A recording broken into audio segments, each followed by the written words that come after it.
the city street, a quiet hush, a frozen beat.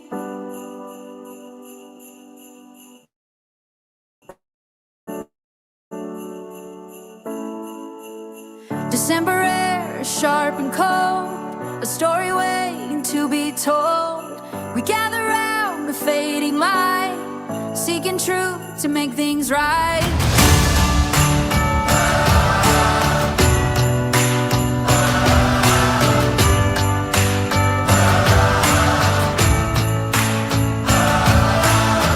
And every mountain, every shore, we're knocking on justice's door. Oh, we the people hear the call, the freedom ring, stand tall. Sweet as night, our voices raise for justice in these coming days.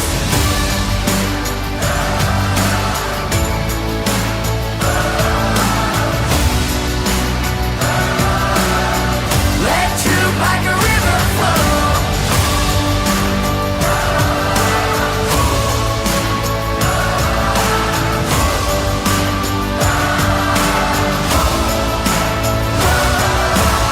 Some promises were left to break, for every dreamer wide awake. But in the cold of fire burns a lesson that the heart learns.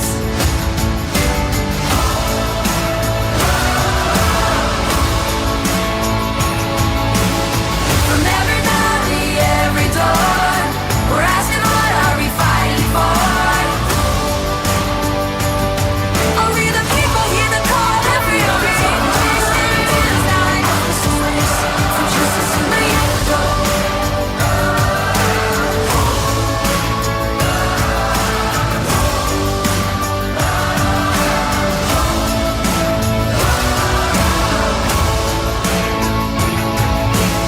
From every valley, every door, we're asking, what are we fighting for?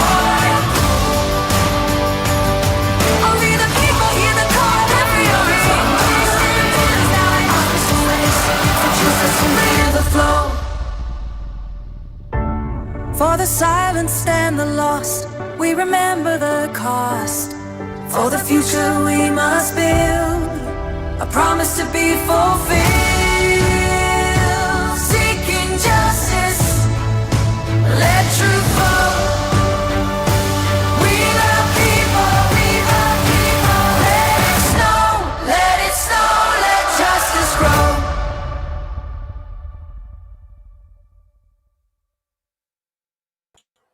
Good afternoon. Mic check. 1, 2. Looks good. Looks fantastic. Good afternoon, everyone.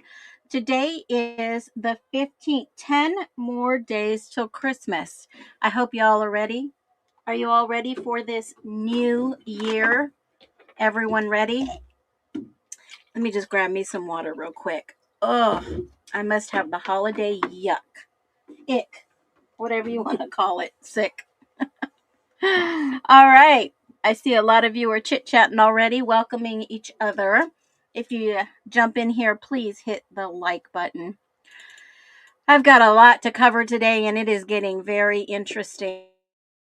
There should be, and I'm sure the Nest will agree, there should be a lot more people worried why they didn't have a trial, how they came to the conclusion of Brian Koberger, and why are we the people the only ones asking what happened in the Idaho 4 case.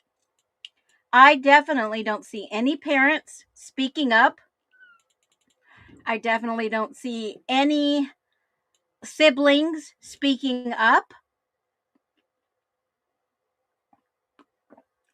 And what does I.F. mean? Now, while I agree with this, possibly be, don't forget, always remember, a PSYOP could be wrapped around a true case. They use it to their advantage, okay? So don't forget that. A true story, they just took it to the extreme. And now we're hearing, were there shots fired, allegedly, from the victim's family, cousins? Oh, there's more folks. so much more that I'm going to go over 2 documents today. One is a YouTube that I didn't put in my recent video that I should have put in my recent video because this just takes the cake. It really does. So what does IF stand for? Well, I'm going to tell you. I'm going to follow up real quick with my video. We're going to get right into it today because I got a lot to cover. And you know, I didn't say happy Monday. Happy Monday. We made it this far. So I did a video the other day that's got a lot of people itching and talking. And I will tell you, ever since I seen the possible gunshot at the 1119 address on King Road, I did this video on TikTok, shared it on YouTube. And I just want to show you, and let's start.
Listen to this. Her son was here. Everybody was home except for she was down at her home in LA. It's not so far fetched. My niece called me and she was freaking out and she said, "Christy, have you talked to Kaylee?" And I said, "Yesterday, like last night." And she said, "Something bad happened. Something bad happened." And she was just bawling. And I said, "Well, what do you mean? What do you mean?" And she said, "I think Kaylee."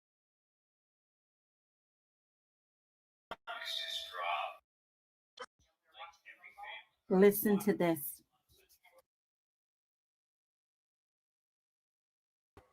Mic check. Check 1, 2. Am I here?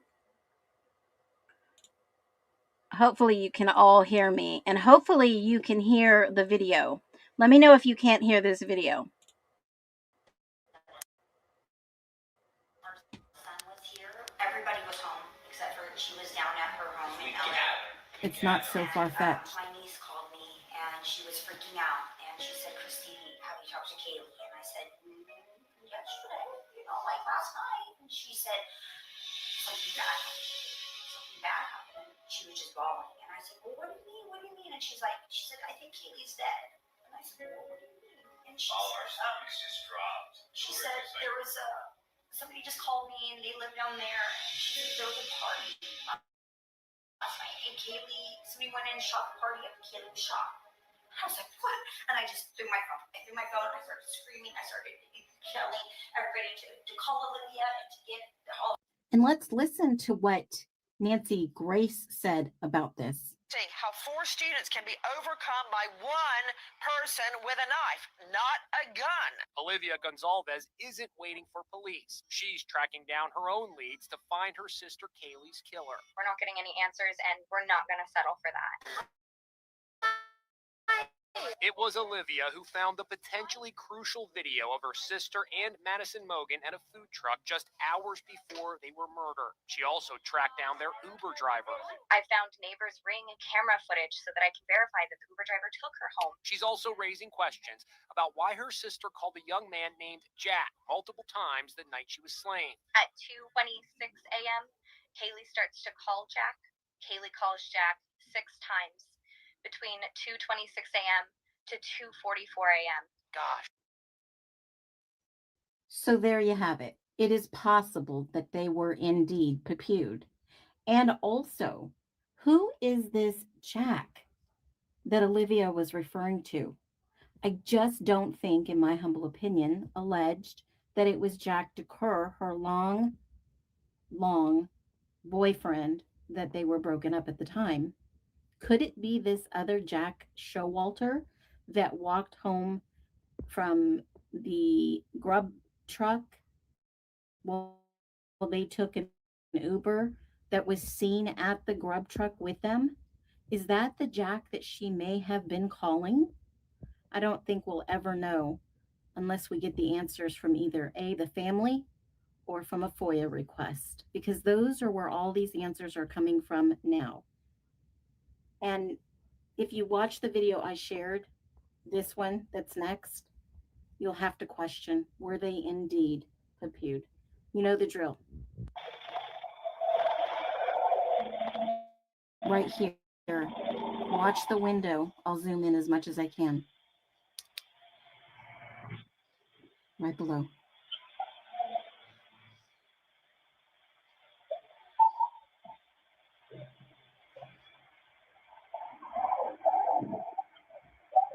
Right there.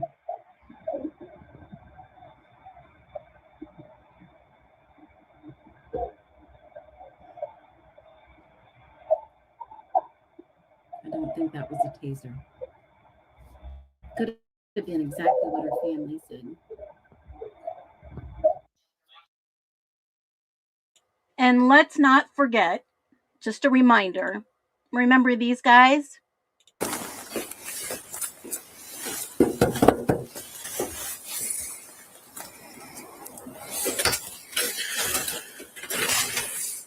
Hi there, how you doing? Good, how are you? Good.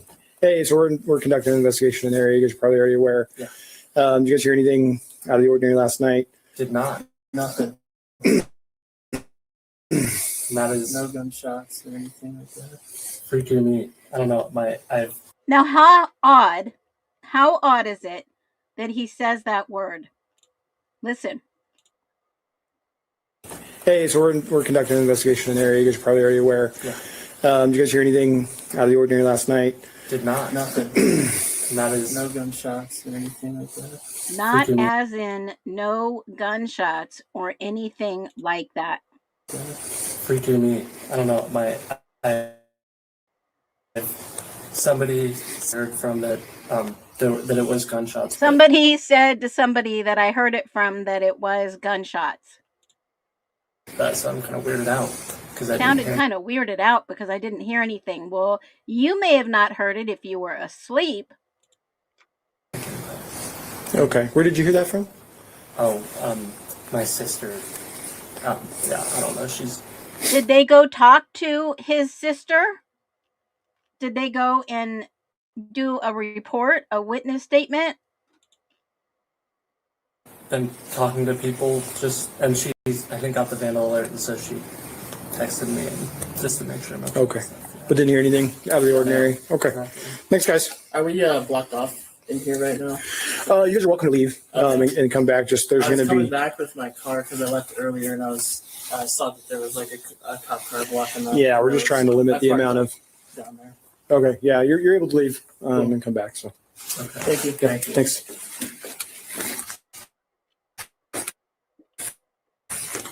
So those two didn't hear any gunshots or anything like that.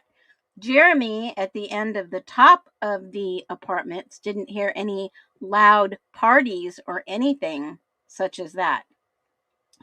So could it be that there was actual pepew heard? I mean, do you think it's just a little odd and strange that the pepews, the gunshots, I mean, I have to be careful what I say. I don't want to be censored too much. Playing this back at this time this car comes in, playing it in slow motion. Here comes the car.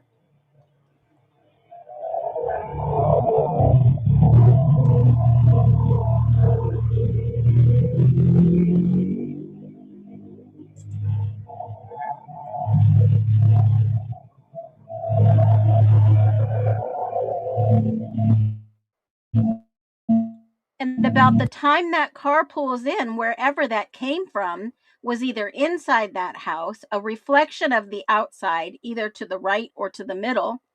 Where did that reflection come from?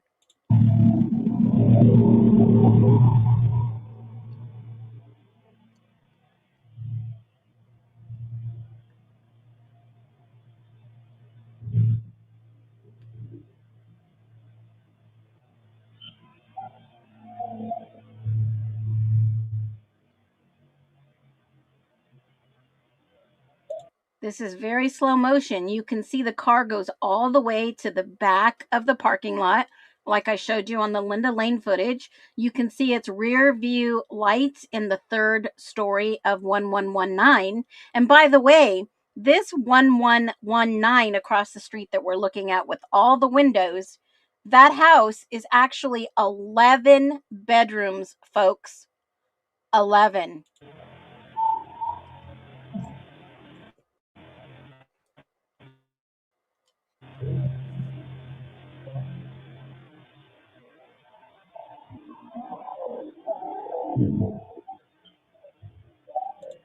Now, we all can't deny you just saw the firework, maybe the gunshot.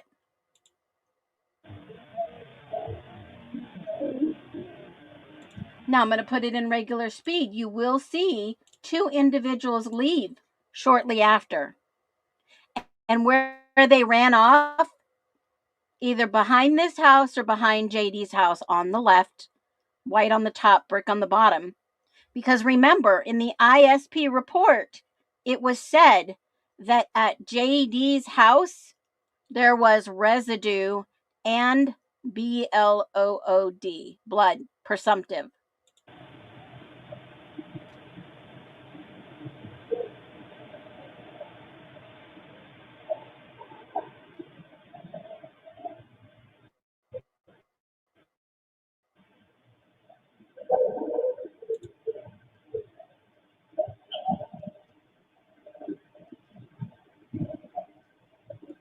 That is a great question, Les.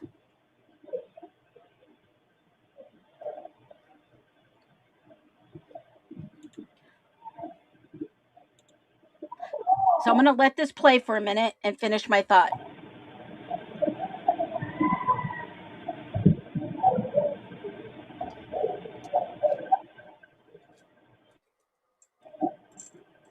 Was somebody shot? Was that the fifth victim?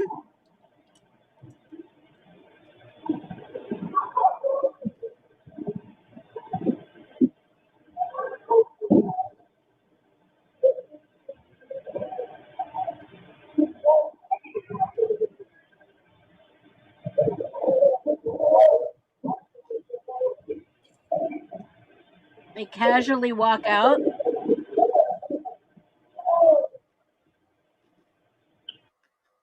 They walk through a car, guys. And then they become ghosts.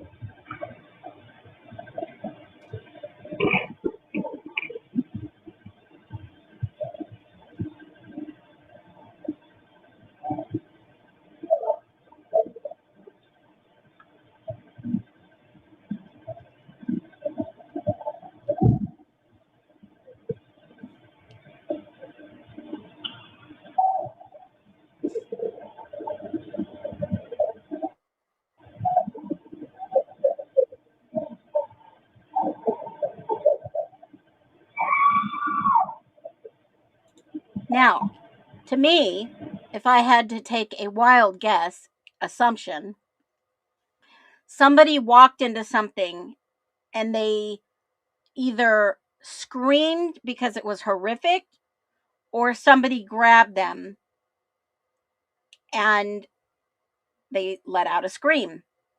Once you're bound and gagged and tied, you can't really let out a scream, guys.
And the oddest thing is they keep redacting these windows, like I said. Yeah, it sounds like R2D2.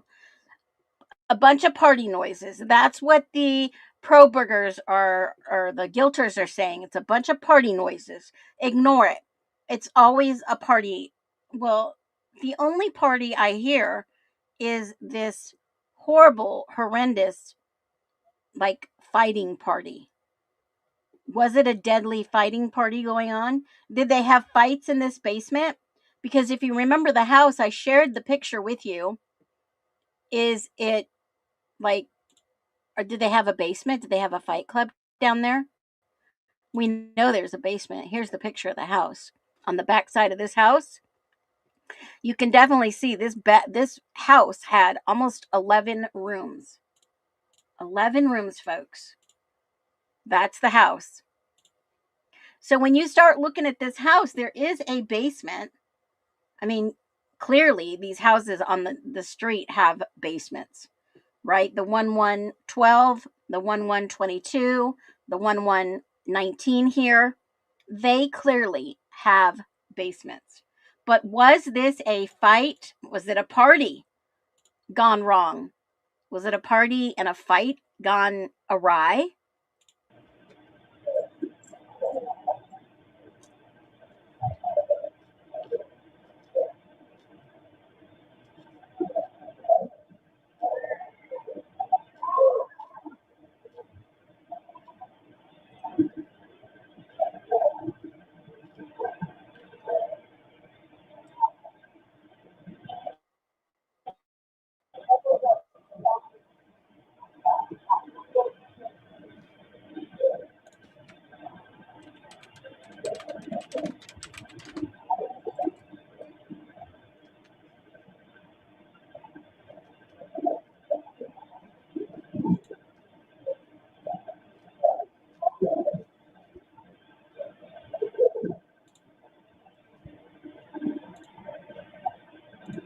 Okay, so let's do this. Let's roll it back a little bit. There was a Business Insider report, January 17th, 2023, written. Check this out. I always like going back to the beginning, going back to the early days. Remember all the mornings after with the exposed legs and heavy bruising. Idaho murders mysteries linger in Moscow weeks after Brian Koberger's arrest. Check this out. Nearly a 7-week manhunt. What? A 7-week manhunt.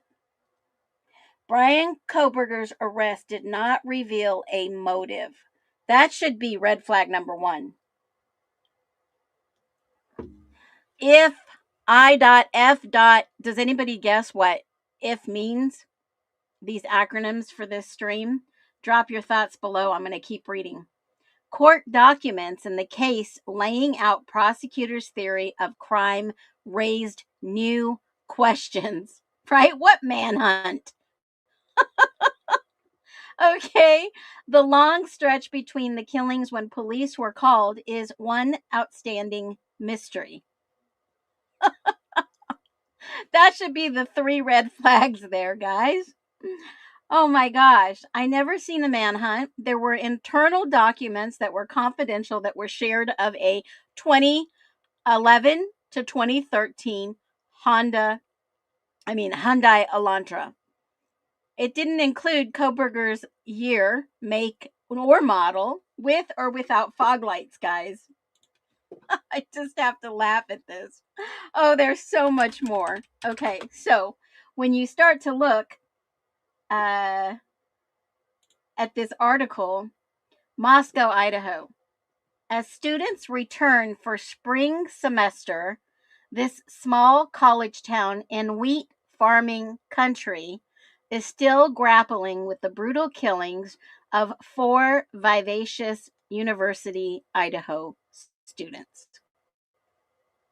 A shrine of teddy bears, flowers, and framed photo collage still stands in front of the 3-story home near the campus where the female residents and a male visitor were fatally stabbed in the early morning of November 13th.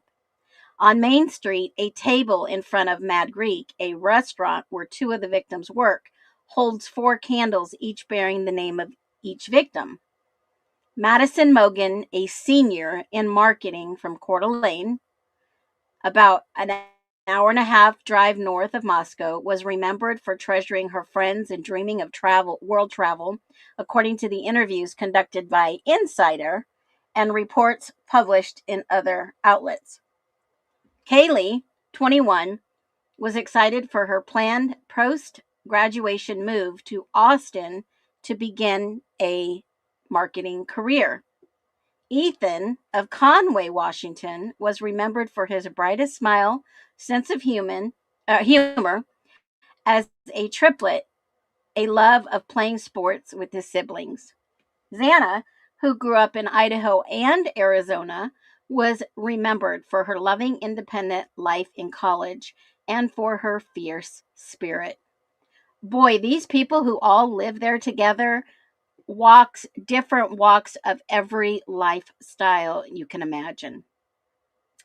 A server at the Mad Greek restaurant where Maddie Mogan and Xana Kernodle worked and the other victims visited wore a ribbon of her school black and yellow colors to honor her friends. So sweet, so friendly, said the young woman who asked Insider for her name not to be used. Okay.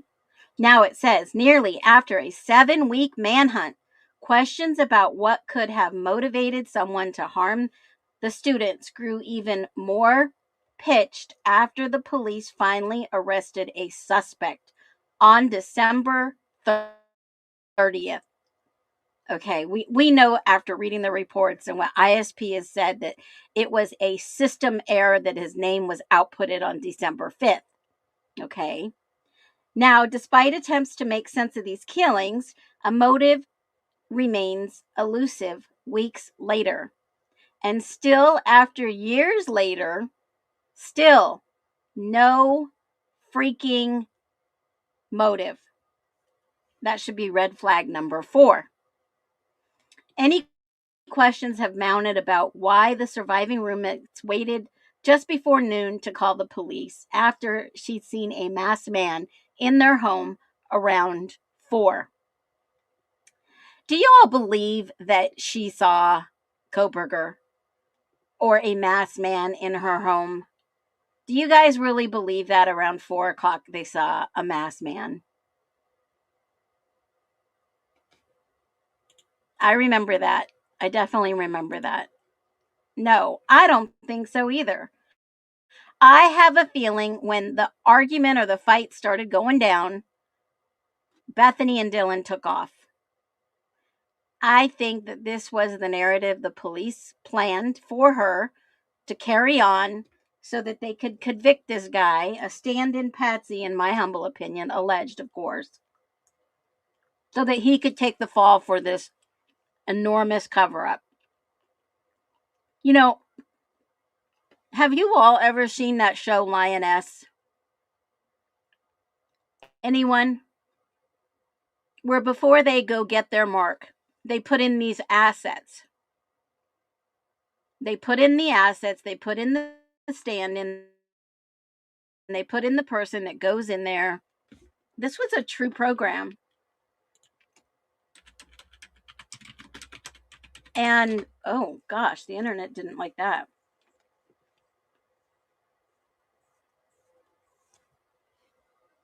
Okay. Whoa, am I back?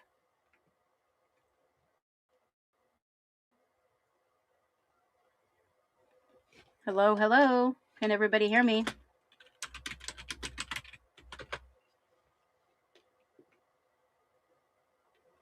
Hello, hello. Okay, so you can hear me.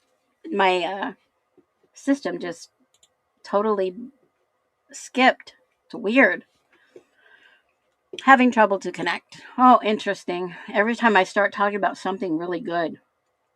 Anyways, so the timing of the 911 call, they're talking about, I don't know why it won't add it back. Hold on.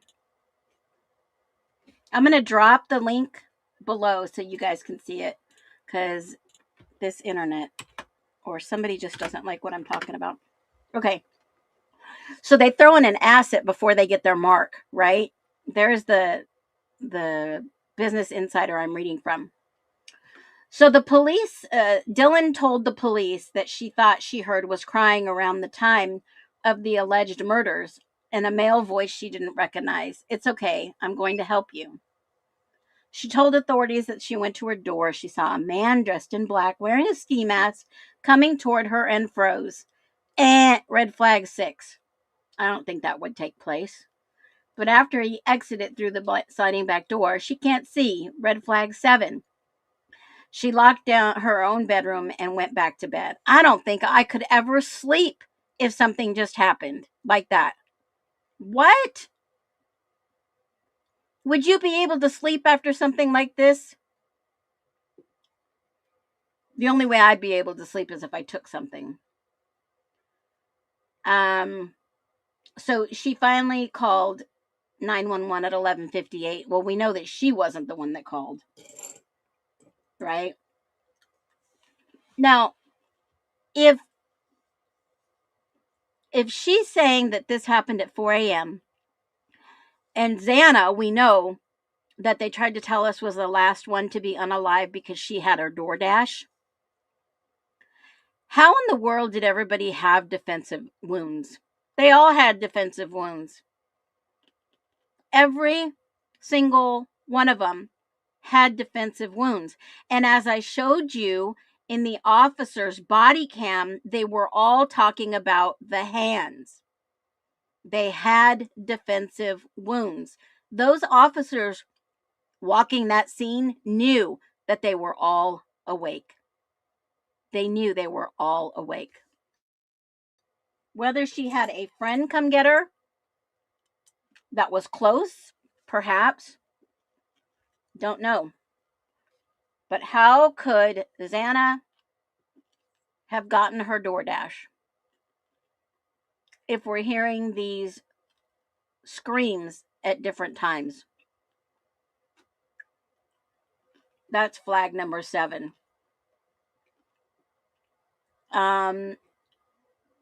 Then she said she came into the house soon after the crime and discovered and learned from surviving roommates, Morton and Funk, that someone was on the second floor, wasn't moving. Now, remember this story? Remember that Dylan told Nunez that Kaylee was in the second floor bedroom, and he wrote that in his report that way? Then he had to go back and clarify that. Do you guys remember that? I'm wondering in my head, was Dylan told that to go with that story, and they were like, no, you can't say that. Cell phone activity is not proof of life. Not in this case. I don't think so. So IF means Idaho fatigue. I have got Idaho fatigue, guys. I don't know about you in this case, but I'm at a point where I have Idaho fatigue. This case, every single day, until we have solid answers, will keep giving us fatigue. It will keep us in suspended mode. What do I mean by that? High alert, high adrenaline, thinking about this case all night long, not sleeping, exhausted. And I think that is the goal. Yes, Lisa. I think that is the goal for most of us. And I will say this from my own perspective. Us that have empathy are thinking about this case 24/7. 24/7. If that was me and I had to explain what happened in the house, I would be in freaking terror shock. Not actress mode, not I'm going to win an Oscar for this mode, not I'm in the middle of a drama class mode. I would be literally shocked. Shocked. And this story is so odd. I heard about it last night. I thought, oh my gosh, they didn't have any details until this morning. Now they're saying that Rob Reiner's son did this and the daughter found her mom and her dad. You know, and the first thing I thought, why would a son kill his father? Money. Money. Dead presidents, greenbacks, whatever you want to call it. Money. I would be in freaking shock. Yeah, they would have to give me some downers. Your body will be in a traumatic mode that you are catatonic. If I saw someone who just murdered 4 individuals, I would be in a coma. I would be in a coma. No, I hadn't heard that. Thanks for the update, Amanda. That is sad. Why would somebody kill their father? It had to have been over money, a dispute. They're saying he was stabbed to death. Knives are accessible. Knives are accessible. It had to have been Rob Reiner probably put some boundaries in place for his son, even though he's grown. You know, that guy was very successful. Tons of money, I mean, take a guess at what his net worth was. In 2025, guess what his net worth was? We're talking about Rob Reiner right now. I mean, if you think about it, this guy had money. But if, you know, honestly, he worked his butt off for his money. He's not just some guy that's totally freaking lazy. He worked his butt off. I think he's something worth net worth was like $200 million. That's a lot of money, guys. You know, the films that I remember the most is Princess Bride, Harry Met Sally. But there's tons of other movies. You know, there's other, as a filmmaker, you have an unlimited a pool of resources. But his net value was something like 200 million. And if he was setting boundaries for his kid, I would honestly say that he may have gone off the deep end. No more money, you know, whatever. They said that he was taken into custody. This is Spinal Tap. Oh my God, that was funny back in the day. $200 million net worth. Wow. His house that he bought for $777,000 in '88 was valued at more than $10 million today. And crazy. But you know, when you have that kind of celebrity status, I'm sure, yeah, he was from All in the Family. He was well known. I'm sure that he had to put some boundaries in place for his adult kids. If he wasn't going to support that kid's habit, yeah, Stand By Me, that was another one. If he wasn't going to, you know, support that kid's habit, his son's habit, then honestly, I mean, he had to set some healthy boundaries. So look at the LAPD press conference. Okay, hold on a minute. Let me see.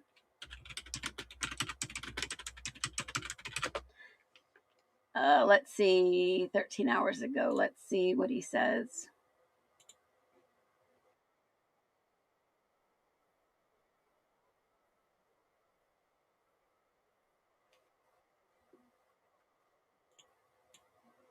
Let me throw this up on the screen.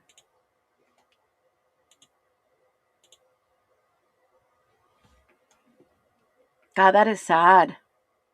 Yeah, Ink Mama, greed is a huge motivator, especially when you want to take something from someone. It's horrible. Jealousy is There are even going to worse. be questions regarding what occurred here tonight. I will not be able to provide information in a lot of areas that questions may be getting asked, but I'll do the best I can. So at approximately 3:40 this afternoon, Los Angeles police officers, along with the Los Angeles City Fire Department, responded to the 200 block of Chadbourne Avenue here in the city of Brentwood. Upon arrival, determined that there were 2 deceased individuals in the residence. The Los Angeles Police Department is now conducting an investigation at this residence here on Chadbourne, and that investigation will continue over the coming days. We will not be releasing any information regarding who was found deceased in the residence, because that will be done by the Los Angeles County Coroner's Office. So if there are any inquiries regarding the identity of the individuals that are deceased inside of the residence, that information will come from the LA County Coroner's Office. The current death investigation that is being conducted by the Los Angeles Police Department is going to be handled by the Homicide Special Section of Robbery Homicide Division of the Los Angeles Police Department. That investigation will move forward through the night, and tomorrow morning we will probably have additional information regarding what occurred here on Chadbourne and our investigation moving forward. We will not be releasing any further information regarding the investigation that is occurring here in Brentwood tonight. Our detectives will be responding along with our forensic science division and our technical investigation division investigators to conduct a full crime scene investigation and determine the appropriateness of the investigation moving forward. At this time, the Los Angeles Police Department is not seeking anyone as a suspect or as a person of interest or in any other manner, and we will not be doing that until we conduct our investigation and we move forward. That's all I have right now at this early preliminary stage of this investigation. If you have questions that I can answer, I will answer them. I would just ask you, please, if we do not have the ability to answer the questions, that you remain patient over the coming hours and over the coming days. Starting tomorrow morning, we will be responding and providing additional information as it becomes publicly available. We're being told that a family who actually made the call that brought fire department and police officers here, has that person known and released who it was? So we understand that the person reporting was here at the location. We're not going to release any information regarding the identity of that individual at this time. We're being told that a family. We're being told that. Hold on. Pardon me. Hold on. One at a time. We're being told that a family member is being interviewed in connection to these deaths. Can you confirm that? And is that family member being cooperative? There are going to be many family members interviewed. I'm not going to confirm whether someone's being interviewed at this time or not. We're going to try to speak to every family member that we can to get to the facts of this investigation. Chief, why are you not looking for a suspect? I'm sorry. Chief, why are you not exactly looking for a suspect? Are you confident you know who did this? We have not identified a suspect at this time. Well, then shouldn't you be looking for one so these neighbors... This is great. Oh my God, I love these news reporters. They're out there asking the questions that it felt like Mike was trying to ask in regards to the Idaho 4. Look at how different, contrast, and compare this chief answering these questions. Okay? He is on the hot seat right now. Neighbors aren't worried about their own lives and their own safety? Yeah, so at this time, after we determine, so I need everyone to understand something. In order to comply with the legal process, before we do anything here, we have to get a search warrant because there are issues regarding standing at this residence. So as long as those legal requirements are met, we can continue the investigation. Now, when I tell you that we have not identified a suspect, it doesn't mean that we're not working the case. We will not identify a suspect until that person is identified as a suspect and we're legally seeking them if there is a crime to be reported and if that person is a suspect in that crime. Has anyone been detained? Hold on. Alan, did that answer your question, sir? No. Okay, Has anyone been detained yet for questioning? Are you questioning people now that could be possible suspects and or a person or persons of interest? Specifically to your first question, no one has been detained. Specifically, your second question, no one is being interviewed. What were the injuries? What were the injuries? We're being told that this was a stabbing. Yeah, so we're not going to comment on the injuries at this time. That information will be coming forward in the coming days as it's publicly releasable. If it is part of the investigation and it is not publicly releasable, we will not be releasing it. Are your detectives inside the Hold on. One at a time. Whoa. Hold on, one at a time. This gentleman is next. Are your detectives inside the home right now, or access to the home right now as we speak? We're waiting for the legal process to move forward. We have to obtain a search warrant for the residence. As soon as that is complied with, we will be conducting a full crime scene investigation on the interior and the exterior of the residence and the surrounding neighborhood. Just to follow up, Deputy Chief, is there somebody from the family not allowing detectives inside the home right now? That's inconsequential. We have to comply with the legal process. It doesn't matter whether the family allows us in or not. Detective, what other? Hold on, ma'am. Have family members been notified? The victim's family members been notified? Has the family been notified of what? That an incident occurred here? That there were 2 victims?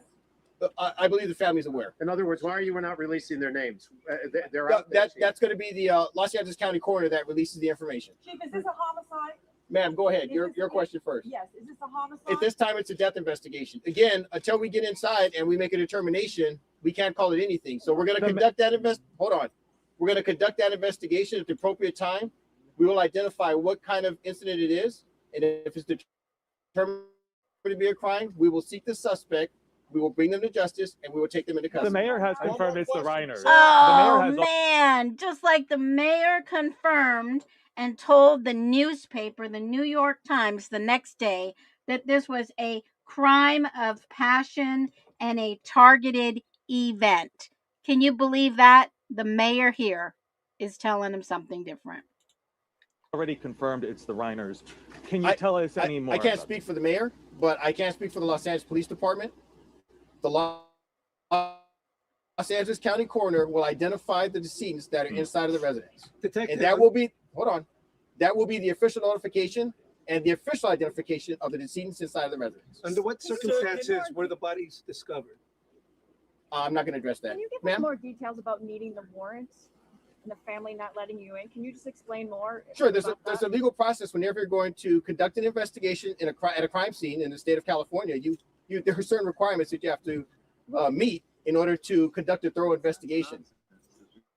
So you don't want to start a crime scene investigation and then have someone say, I need you guys to leave the residence right now. So we're going to hold on. You asked a question. I'm going to answer. So we have to comply with the legal process. Once the warrant is signed and delivered, we will have access to the crime scene. We will conduct a full, thorough, impartial investigation. We will conduct additional investigations in the neighborhood around this area.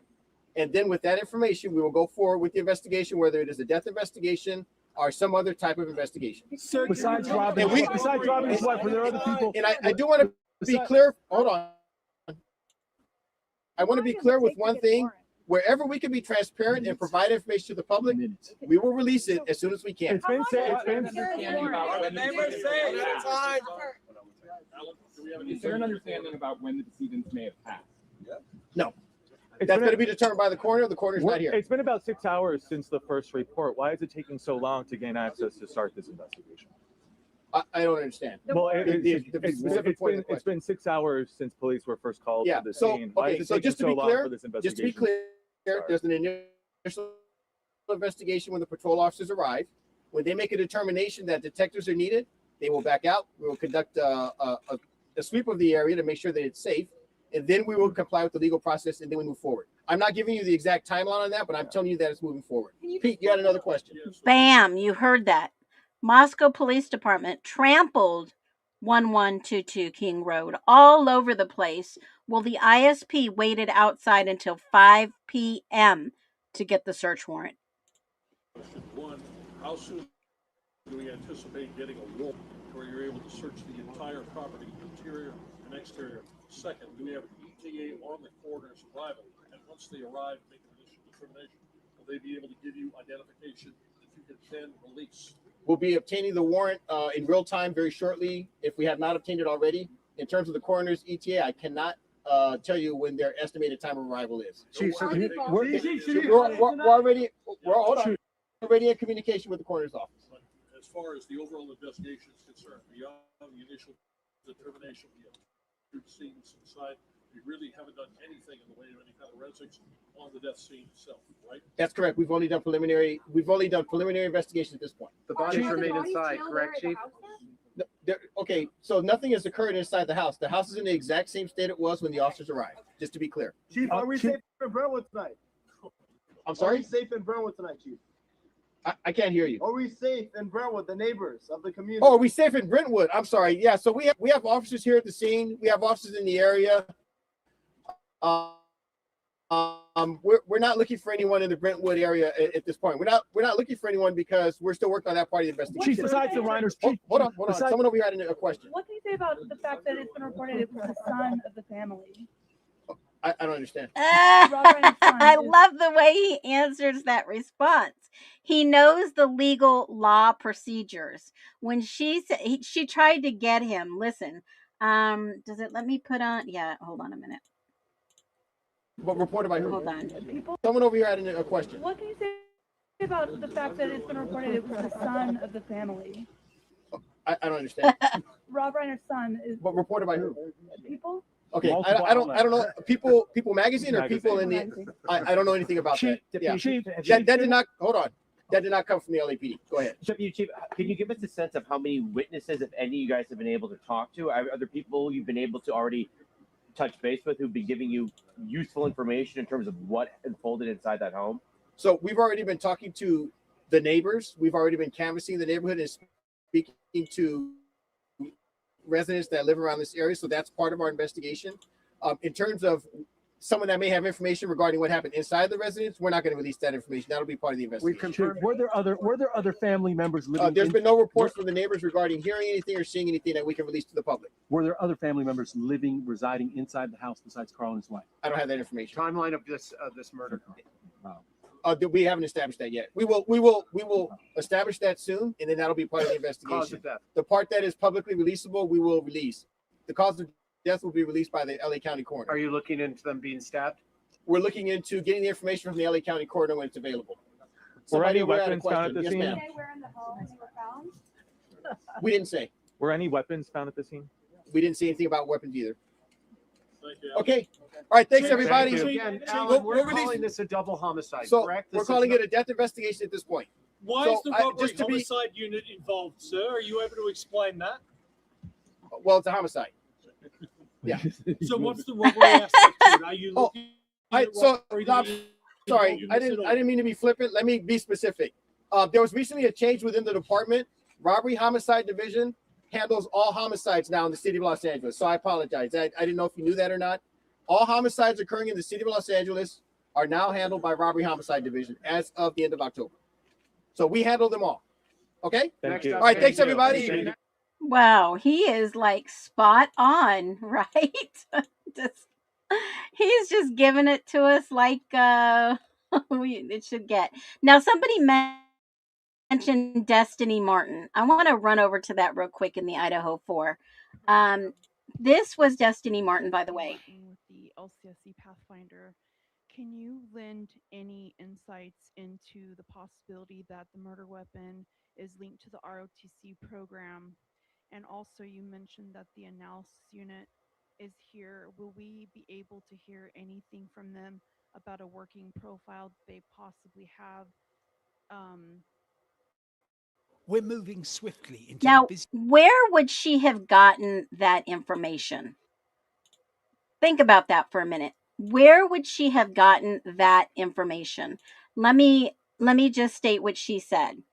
She asked, let me see if I can load this again and put on closed captions. So Destiny Martin was a woman that they reported that was reporting for a student newspaper.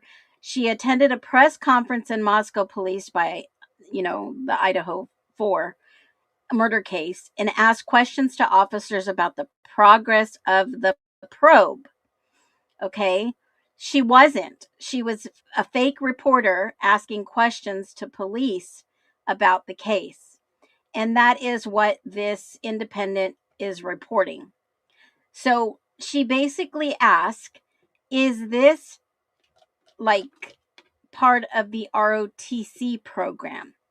So, yeah, I heard years ago about the ROTC program briefly, but never gained traction. But yet, isn't Matthew Moye in the ROTC program? Is that the ROTC program on campus? She was asking the right questions. She also asked if it was a woman who committed this crime, that they were developing a profile. let me grab this and let me see. There's no option for closed captions, but let me throw this back on the screen. I'll show you what her question is to Chief Fry, and you can kind of get an idea of what was going on. She was asking all the right questions. Let me see if I can get back to that screen. She was a real reporter, but not registered with the press. Absolutely. Yes, Les, that's a great question. Hold on a minute. I'll explain it. So there's no option for closed caption. Let me turn the volume all the way up. And let's see if you can hear it. Destiny Martin with the LCSC Pathfinder. Can you lend any insights into the possibility that the murder weapon is linked to the ROTC program? And also, you mentioned that the analysis unit is here. Will we be able to hear anything from them about a working profile they possibly have? We're moving swiftly into the busiest time of. Gosh, hold on a minute. I got to get through this. Let me put it on mute. So I'm wondering where she got this information from. That is very interesting.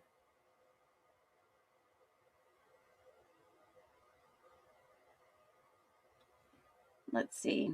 I don't think the next is the next part of that video. I think that was just what she put up there. So it goes on to say in this article that she came to the attention of the police department that she identified herself as a member of our staff, which isn't true. The Pathfinder went out to clarify that that's what the statement of the Pathfinder said. Students and staff were not in attendance in this press conference. We apologize for any confusion. We are also confused and concerned by the actions of the individual that has requested the behavior cease. Our staff has covered the Moscow tragedies and story and will be appearing in our next issue. So, yes, and she passed away shortly after. It didn't say what she passed away from, but she was in a alleged car accident. Okay?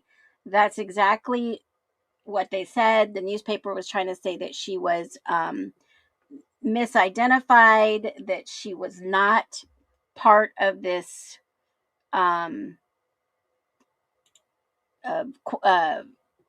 the newspaper that they were associated with. And in May 16, 2024, she was identified in a crash. She died at the scene of the crash, and it was a head-on collision with a semi, a trucker, I alleged, on Highway 95, and Martin was driving a SUV. And they didn't have any more details about the accident. Okay. So Amanda just dropped a link about the Navy and Marines, the ROTC at the University of Idaho. I remember her TikTok too. I definitely remember her. I remember watching her and talking about this, and then her passing away. It was fairly quickly too, and the whole community was like, oh my gosh, I can't believe this. So yes, another crazy incident that occurred in this Idaho 4. So just a refresher, absolutely. So the ROTC program, wasn't Matthew Moye part of the ROTC program? I think he might have been. And they're saying that maybe the knife came from their ROTC. And when I hit it, it does say Matthew Moye, ROTC, on his LinkedIn. Swear, this guy looks like a model to me, in my humble opinion. Let's see. Let's see what this gives us. He reminds me of a model.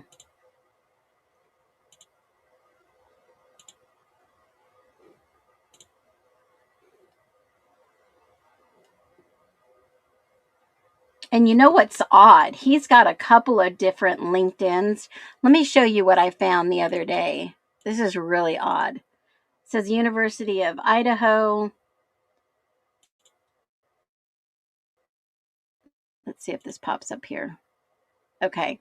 He's in some type of suit.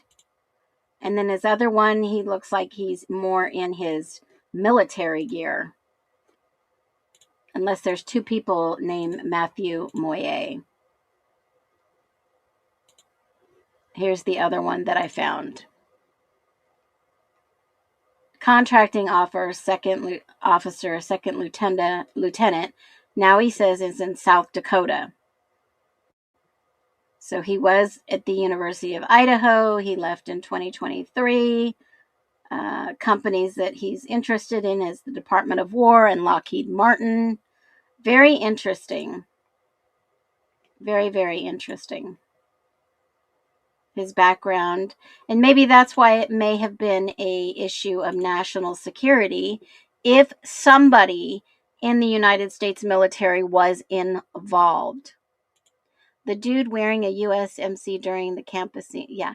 You know, the more you mention that, he was a little interesting, by the way.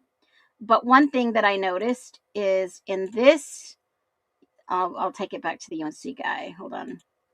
They go and they interview. Hello. Hi there. How you doing? Good. What's your name? Nice to meet you. I'm Sergeant Gunner from the police department. Well, we're just conducting an investigation in the area, and was curious if you heard anything overnight that was peculiar or out of the ordinary or anything like that.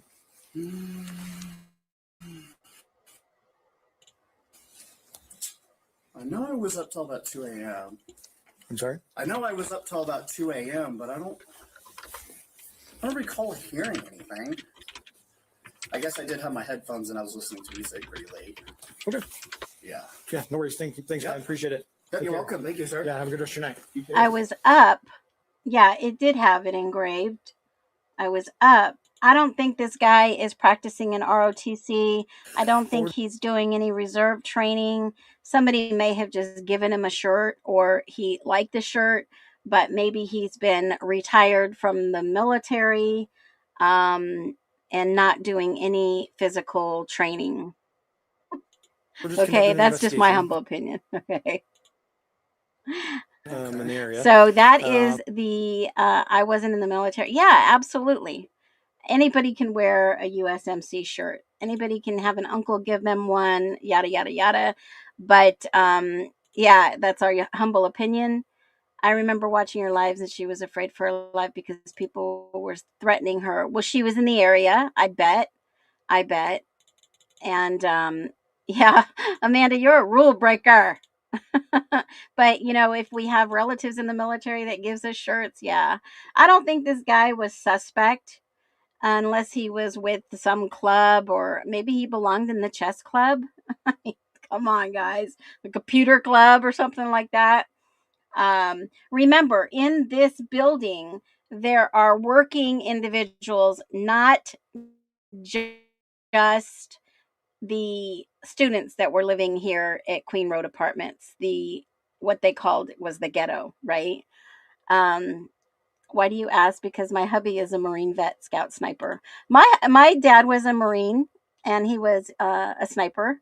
And I mean, you know, as a daughter of a sniper, there's certain benefits. You can wear his shirts. I mean, anybody can wear his shirt if they want. I hope that you would wear a shirt as a woman, not just, you know, a military shirt, but you know what I mean. Okay, so when you think about how this investigation went, how this cases went, this has just been one big fatigue center for me. And when I started looking at the documents, you know, that could have been one of the reasons that they were mentioned in the documents, that it could have been national security. Okay. But when I look at the documents and I see this in here, and Ann Taylor was on a freaking roll. Okay, what page was that? Hold on. 13. This was Judge Hippler's 38-page document that he signed. It was an order he put in. He denied the Franks hearing. But listen to this. On page 13, he was challenging what was said. 13, here was a footnote he put in here. This is crazy, okay? I'm going to read this because every time I go through this, I see something else that I'm like, what? Okay, so he says they're talking about Dylan Mortenstein's credibility.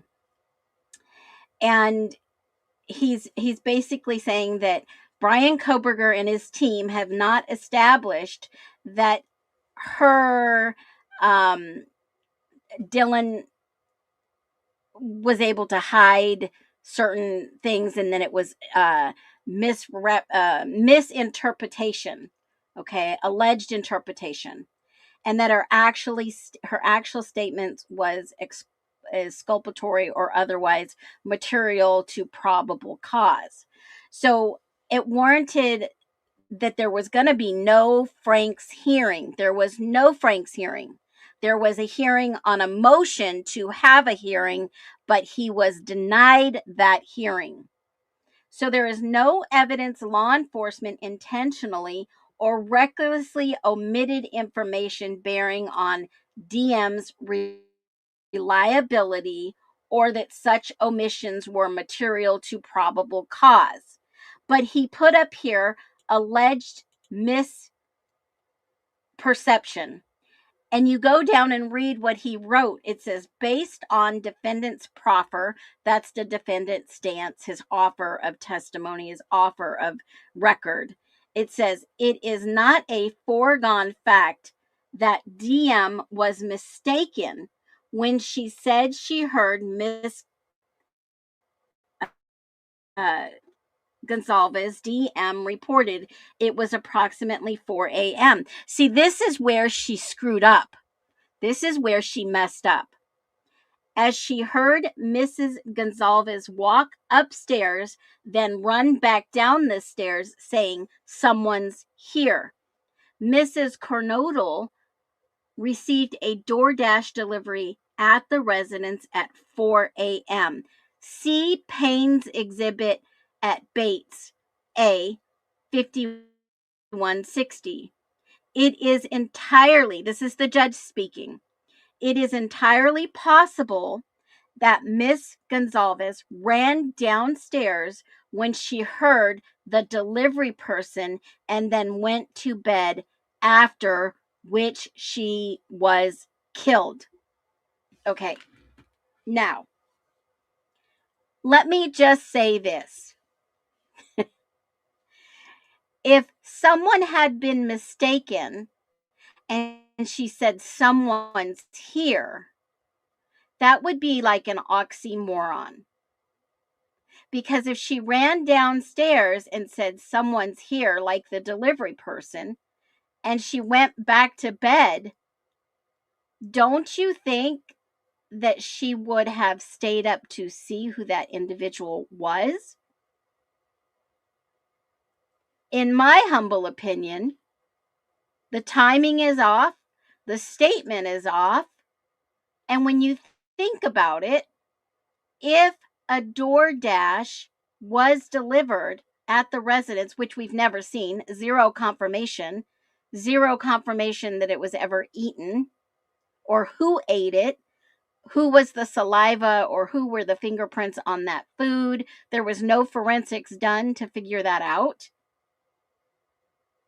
If she heard a delivery person and went to go see, don't you think the delivery person would say, oh yeah, there was a blonde girl, not a black-haired girl. There was a blonde girl inquiring who I was. Hello? Hello? Does that make sense? And Hitler believed this nonsense. Just wild. Wild. I don't believe anyone else had dark hair except for Xana. And if Xana was ordering the DoorDash, why was she ducking and hiding from the DoorDash driver? Think about it. If that was Xana's order, don't you think she would want her order? Why would she be in the bathroom ducking and hiding from the DoorDash driver? Nothing makes sense. So when I say Idaho fatigue, that's exactly what I mean. If this happened, if that happened, if this happened, and we go in that loop, in that circle of what if, what if, what if. And I think, in my humble opinion, the judge just wanted this over with. They wanted it over with. What do you think? Do you think they checked stomach contents? They didn't give us any forensic autopsies. The autopsies forever will be sealed. The cell phones will forever be sealed. The witness testimony to the grand jury will forever be sealed. Everything will be sealed forever, locked away, never told, never discussed about again, and never given, not even through FOIAs. It will be no, denied, denied, denied, just like all the times Hitler denied every single thing. If that doesn't scream a cover up or a psyop, I don't know what else would. What do you think? We just watched the LAPD chief speak on the Rob Reiner case right now. We know more about that than what happened with the PCA that Payne filed. Think about that. Yes, stomach contents would be able to answer that question. They're never going to answer this. They're going to keep us running in circles. in Idaho, fatigue is exactly what they hope. Burnout till we stop talking about it. Now, has anybody gotten any new footage? Let me see if Connor on YouTube got anything new. I don't even know who this individual is, but they are just putting out things left and right. So I kind of wonder who that is, but you know what? At this point, it doesn't matter because we're getting the footage. Things are being answered. I'm just wondering what else is going to come out. There was something else I wanted to cover, but I'll wait till this because I've got to get more things in order real quick before I share that. Oh, back to the Matthew Moye ROTC. Did he have something to do with this? And that is why perhaps national security was indeed involved. Possible. Very possible. And you know what? I've always thought this, and it's weird that you said that. Yeah, Connor is on YT. Here is his channel. Hold on, let me grab that for you too. Where is it? He's got some good things. Just type in Connor. It's the image with the golden retriever on it.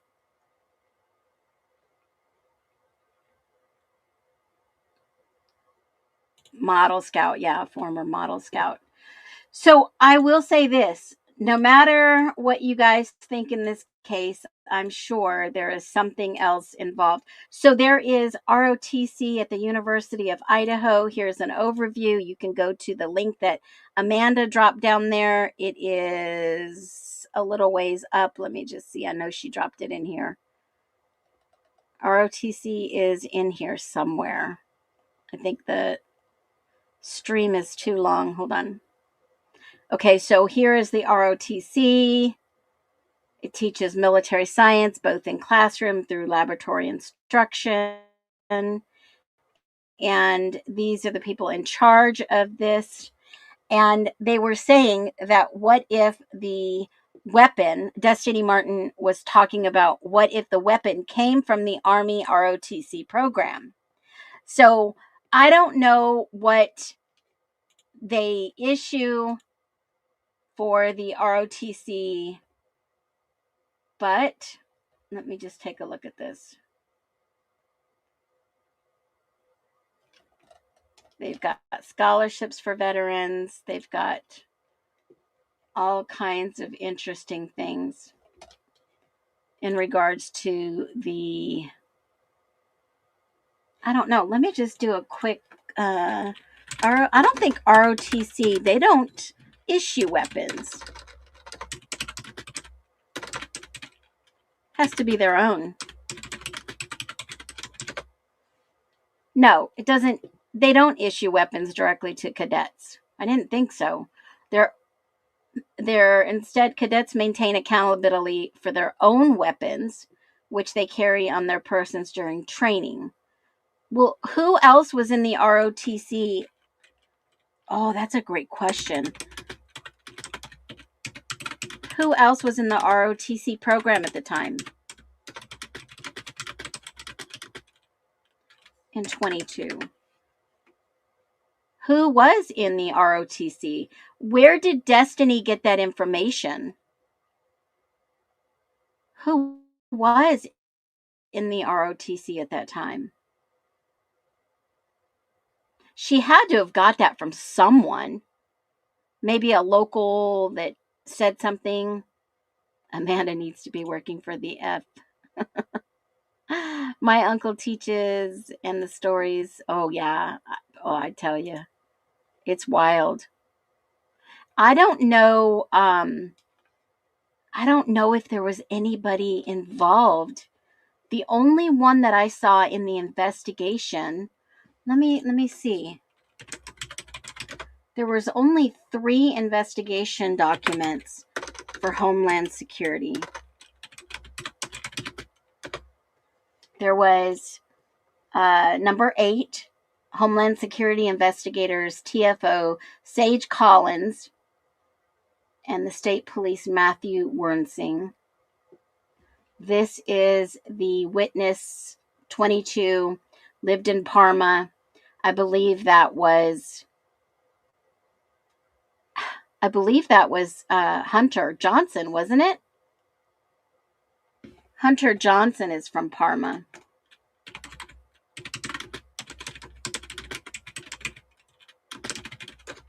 I believe he was from Parma. Okay, so in that report, they did send Homeland Security. So why did they send Homeland Security? Maybe it's not Johnson. Let me see who I had on my notes. He was a friend of Goncalves and their neighbor across the street at King Road. Neighbor across the street. He did not know the other 2 victims. This one was, who is this? Number 8. It took place in Parma. Who was from Parma? Was that Adam? Was that Adam Lotta? Hold on a second.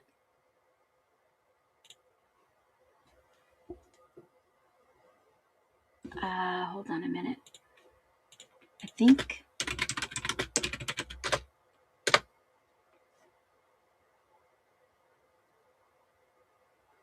Hold on, I had.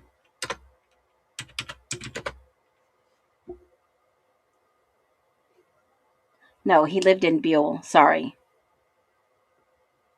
Who lived in Parma? Anybody remember? I'd have to look back at my. Hold on, let me pull up my notes. I have to look at my Word, Excel spreadsheet. Hold on. ISP. Who lived in Parma? Jack D. Parma. Homeland Security. Male, 22. He heard who committed the murders. Who is this? I have a big question mark in my notes. Who was the 22-year-old male from Parma that heard he committed the murders? In this document, it says that he heard on Snapchat or had some group messaging. He heard blank may have committed the murder, but said they went home with their other roommates and he left the corner club. That would be Jack D and all these other people. He lived across the street. But he would have gone home at 4 a.m. after closing down. This is Adam Lauda. They were hanging out before they went to bed. Well, Homeland Security showed up at this door, guys. Yeah, they can be given a gift under $25, Amanda. Yeah, any gear. Now keep in mind, this is Adam Lauda, I believe. White, male, individual, 22. He was a friend of Goncalves and Mogan and was also their neighbor across the street at Blank King Road. He did not know the other two victims.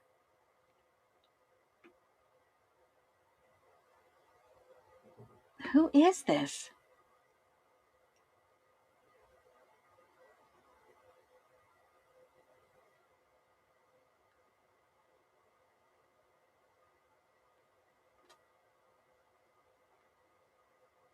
He left Moscow later on Sunday. He thought it was odd that Blank spends so much time around the two girls. He heard that Blank may have committed the murder. Showalter? They all blaming each other. He had been woken up between 4 and 45 because he heard the dog had been barking very loudly. Okay, so it says he had woken up between 4 and 4:45. Well, you know what? I'm going to go to Jules. Let's go over to YouTube real quick and let me see if Jules has that time frame. I think she might. Jules, True Crime Reactions. Let's see if she has 4 to 4:45. 4 to 4:45 videos. King Road, 9 a.m., 4 to 4:45. Here it is, 4 to 4:50. Let's just see if there were any dogs around. Dog park, 4:45.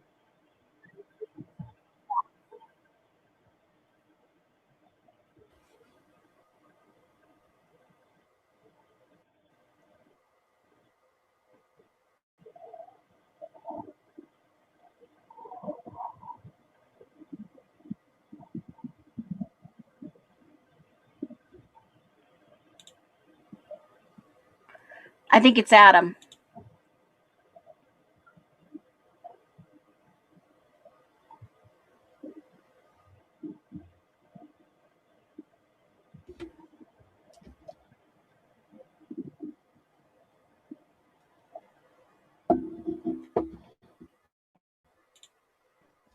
I still don't hear a dog barking.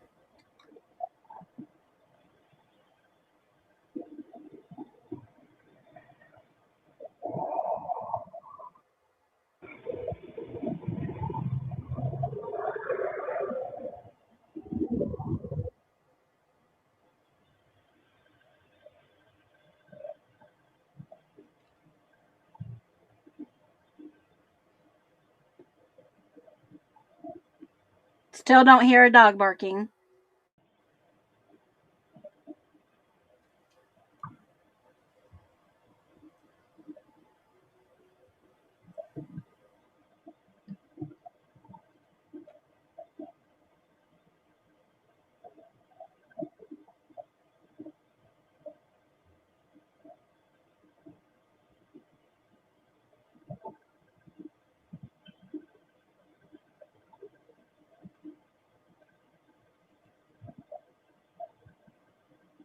Oh, oh, oh, oh, okay. Still don't hear a dog barking. Okay, hold on a second. This is not Adam and this is not JD. This basically is one of the roommates that lived with JD and Adam because it says blank heard blank may have committed the murder, but said blank went home with their other roommates, blank and blank. Remember, they got a ride from Peyton Rossi when he left the corner club. Blank's fourth roommate, blankly blanked, worked at the corner club. That would be Adam, but would have gone home around 4 a.m. after closing down the bar, the corner club. there were also 2 more students that lived above blankety blank and blank that were hanging out and blank before they all went to bed. So obviously Charlie Reed, I believed, lived there, Upmore, Charlie Reed Upmore, and Adam JD, and there's 2 other people that live there. 2 other people that live there. Yeah, I saw the lower light went off. So this is not Adam and this is not JD, but keep in mind, Homeland Security went to go talk to this individual. So was this guy maybe in the ROTC program? Did he know Moye? Let me go back to the video. That is very interesting. Still no dog bark. I'm going to go back to the lower window being shut off.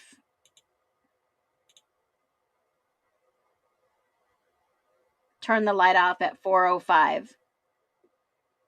Was that after everything was cleaned up?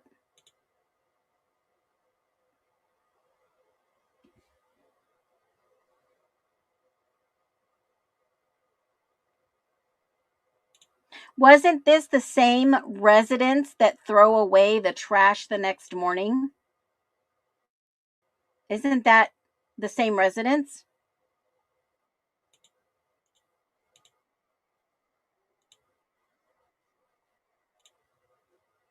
When there's a potential threat, yes. But wasn't... Let me go back a little. The lights go off at 4:05. 45.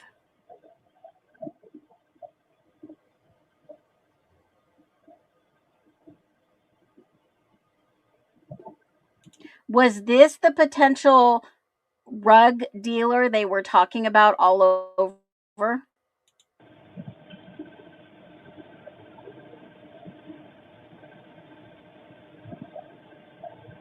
There's still no dog barking.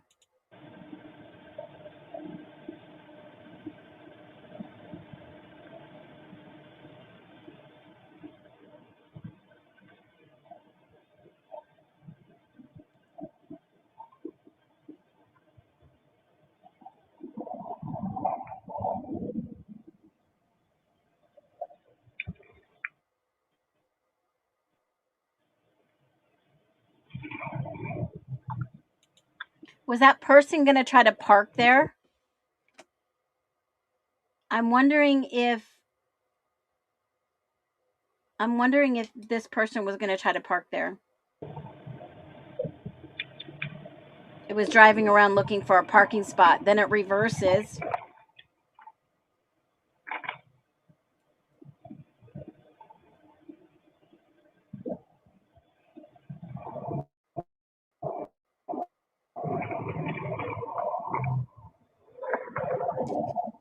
So that was 4:07. I want to go to Linda Lane and see if they were looking for a parking space. Linda Lane, 4:07. Hold on, let me pull that up. 4:07. 4:07. Let's see if they went and looked for a parking space. Oh, shit. Hold on. Just did a boo-boo. 4:07.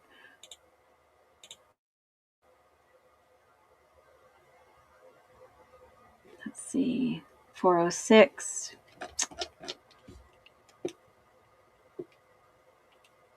See if they find a parking space. They definitely came through here.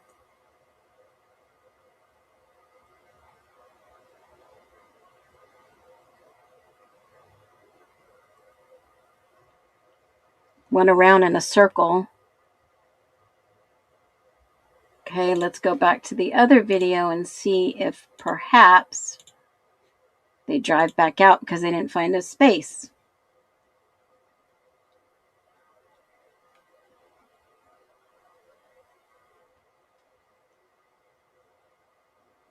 Here comes back the car. You can see it in the reflection of the third story at 1119.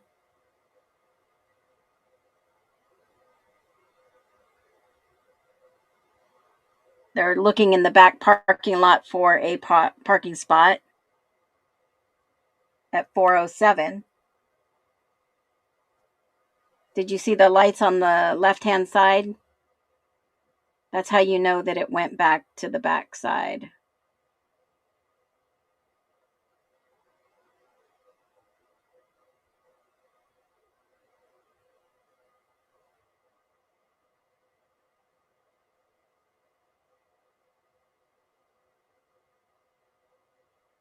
Still don't hear any dog barking. Okay, so if we go back here at 4:07, they didn't find a spot to park there. They tried to fit in there. Hold on, where am I at? 4:07. They came back.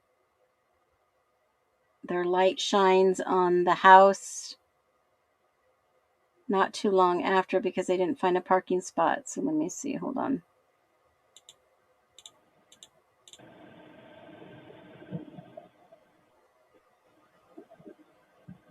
There's a light there in the house.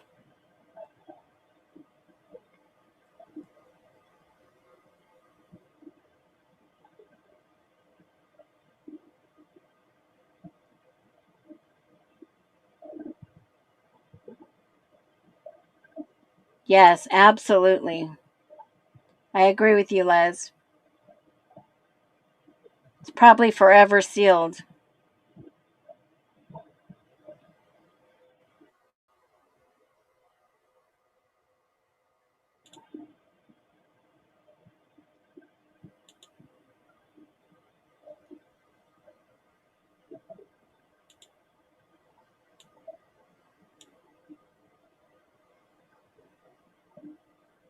See how quiet it is at 4:09? There's no yelling, there's no screaming.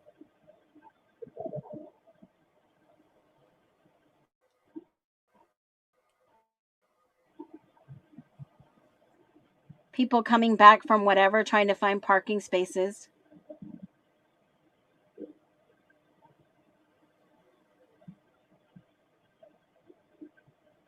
Has to be a new evidence, new witness that steps forward, something around those lines.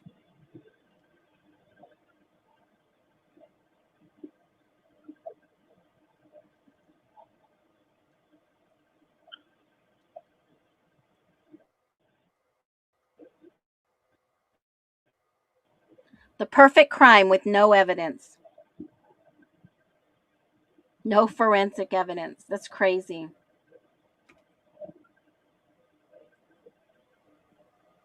Very quiet.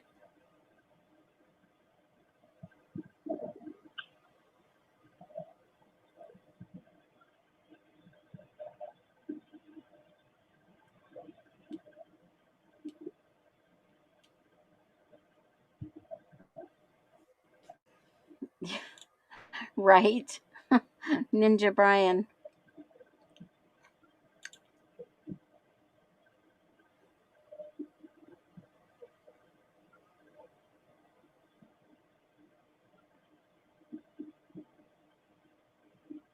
Oh, yeah, absolutely. I agree.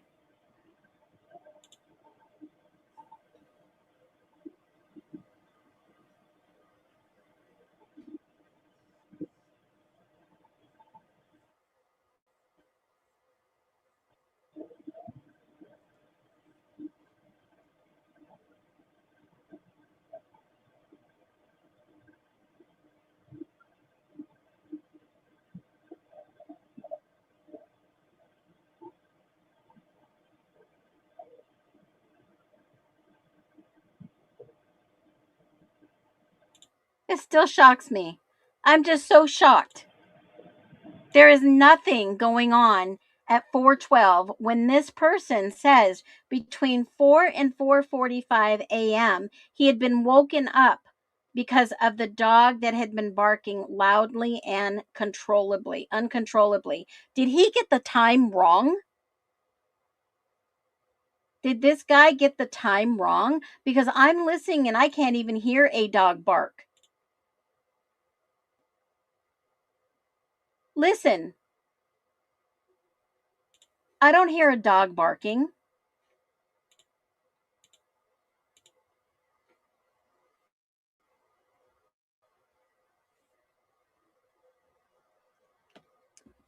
Dude said between 4 and 4:45. Well, it's already 4:12. Are they talking about the 4:15?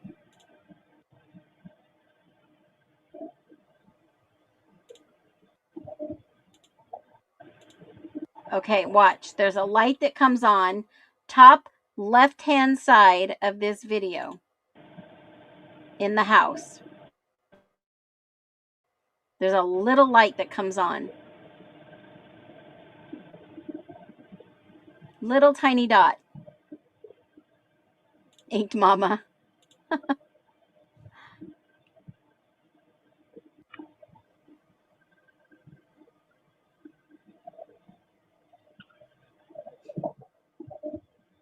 Now you start hearing some stuff.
There's Murphy.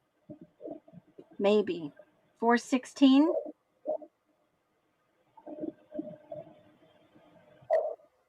Sounds like he's outside.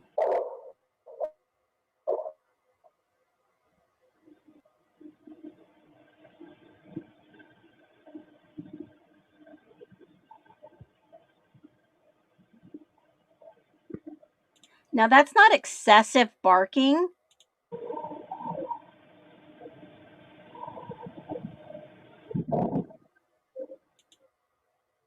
Wait a minute. Did you all just realize this is the footage that Jules got? The Idaho Statesman video is different. Holy, wait a minute. Hold on 1 second. The security cam.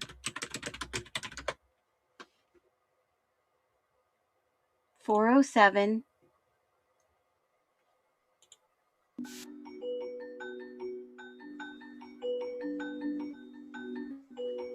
I think these are different.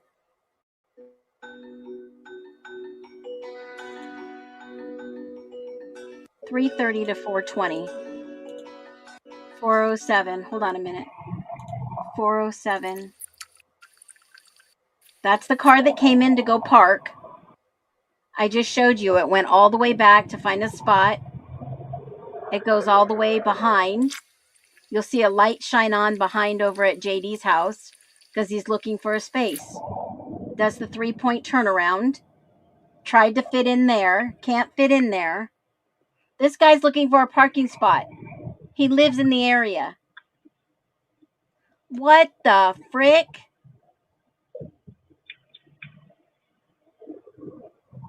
Holy moly. He was looking for a parking spot.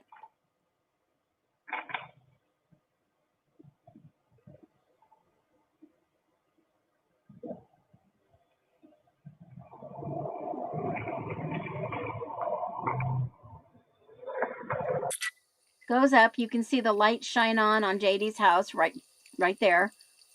Parks up in the back.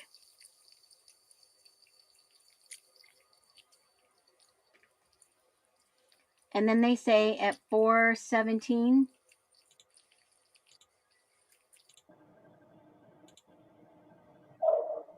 There's Murphy bark once, maybe. Could be Murphy, couldn't be Murphy. We don't know. Sounds like Jeremy's dog on the balcony.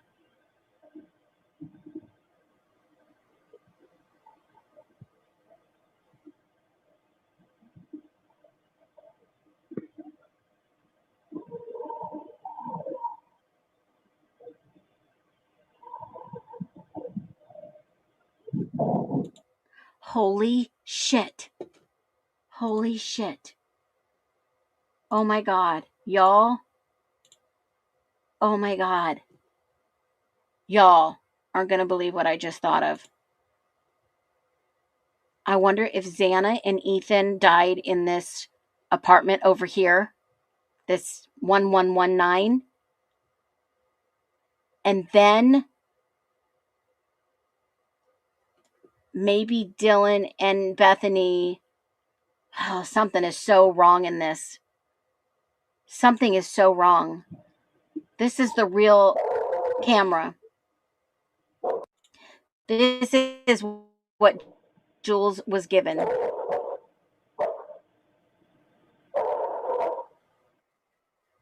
That sounds like the dog that DA has on his footage. If you don't know who Devil's Advocates is, it sounds like his footage. I know I've showed you this before, but listen to his walking around live footage. Hold on, where is it at? Where is his footage? Daytime footage right here. Hold on.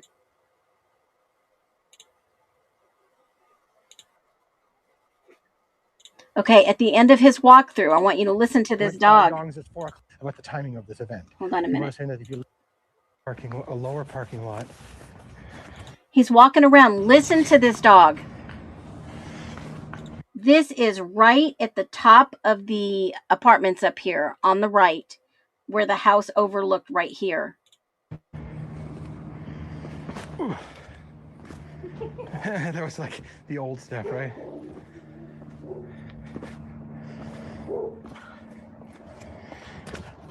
There you go. That was the path from Linda Lane Apartments to Queen Road. Just about. That sounds like the same dog that was barking on camera. Listen.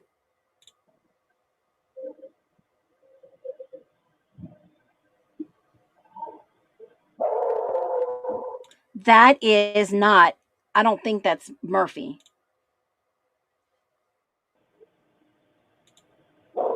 Wow. Wow. I'm going to the original footage that Jules had. Back to the original, not the Statesman.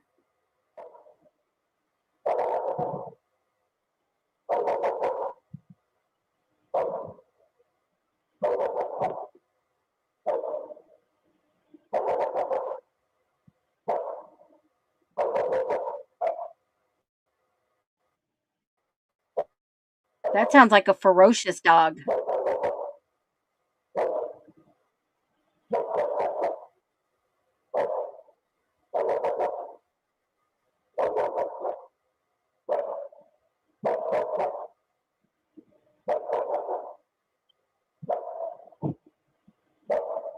Sounds like somebody keeps getting in and out of the car doors.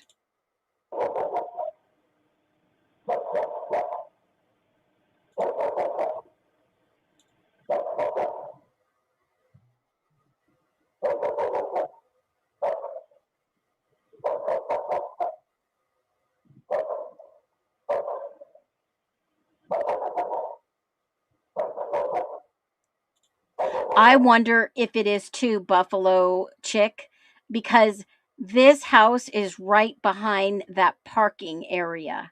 And if somebody's in the parking area, somebody pulled in, like that car was looking for a parking spot, they may be barking at that individual. They may be barking at the DoorDash.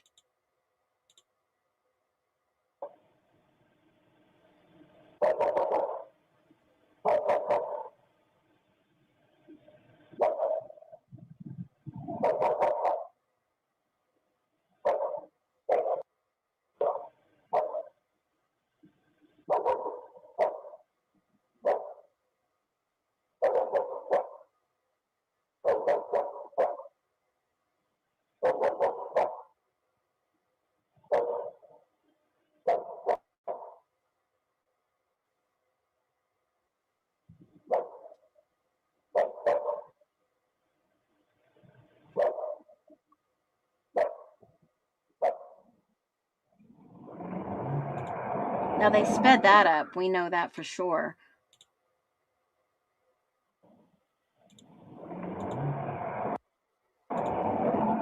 That looks like driving backwards to me.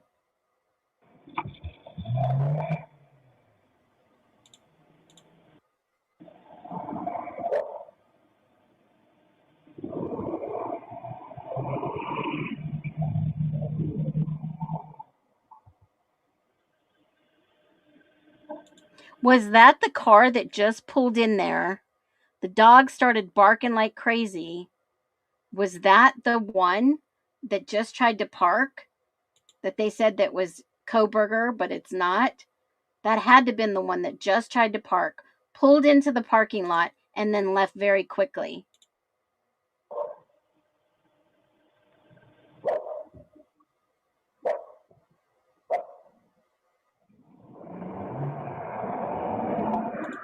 Who the hell is that? Hold on. I'm going to play this back slow.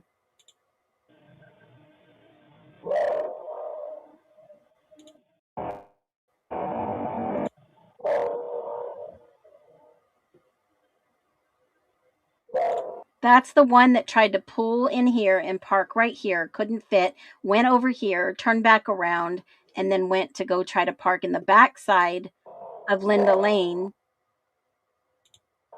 Went all the way around to the backside of the parking lot above.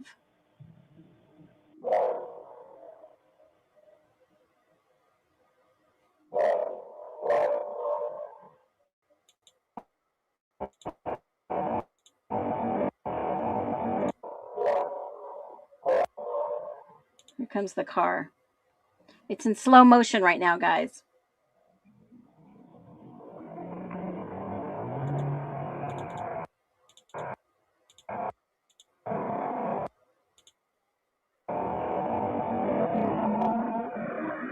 Of course, they blurred it all out. See that blur?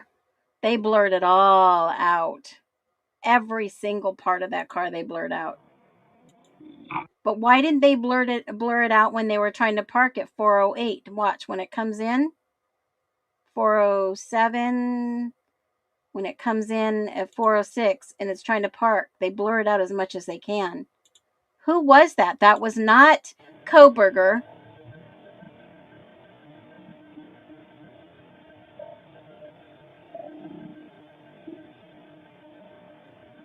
Definitely not Koberger. Definitely not the cops. Who was that? They come in and try to park.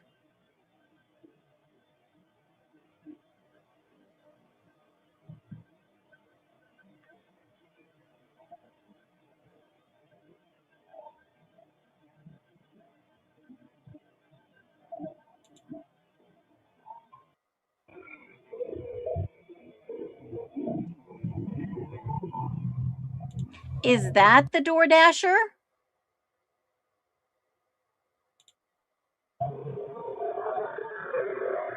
Was that the DoorDasher, guys? That comes in at 404, 405-ish? Because nobody else comes in before then.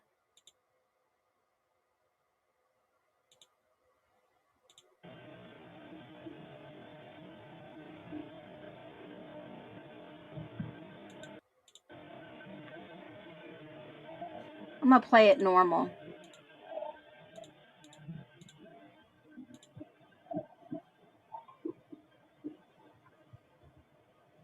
It's trying to park. Comes up, tries to park there.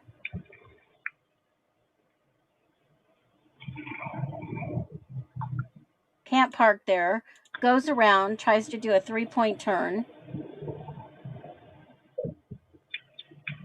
Like Joe Jonas can't parallel park either. Just kidding. Maybe there's not enough room.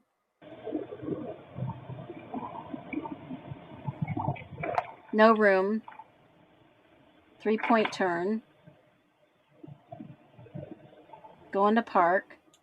But where does this car come from? Where did this... No shit. Watch. The light goes out.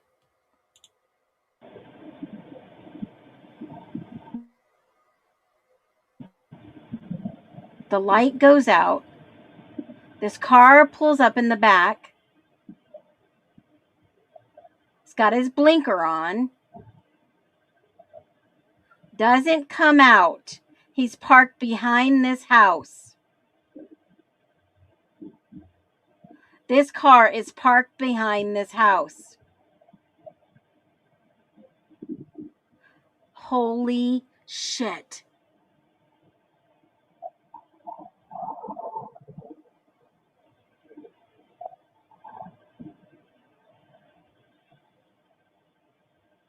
Then he comes back around. That was a long period of time.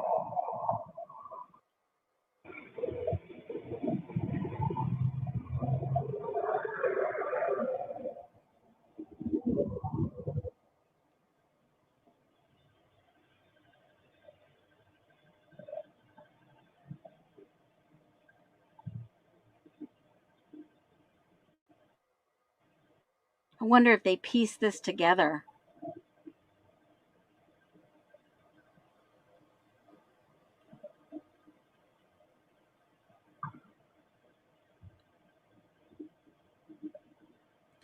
What time did that light go out? 4.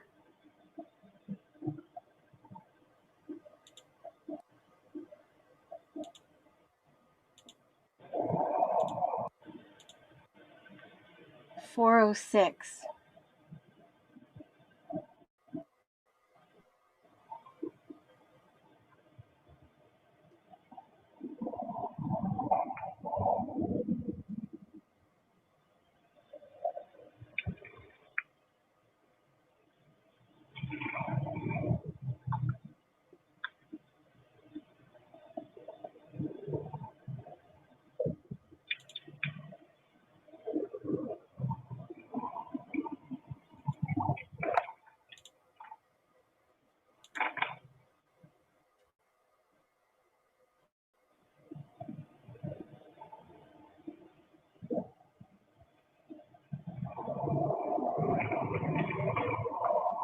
Something is so wrong about this car. It doesn't stay long, and then it leaves in a hurry. So 40, let me see when it was trying to find a parking spot. It goes all the way around Queen Road. Lights on. 8.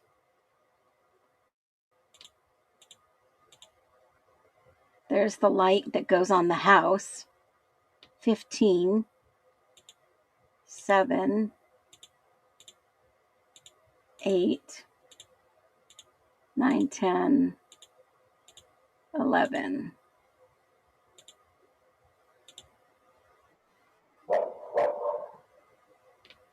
That's probably when the guy woke up.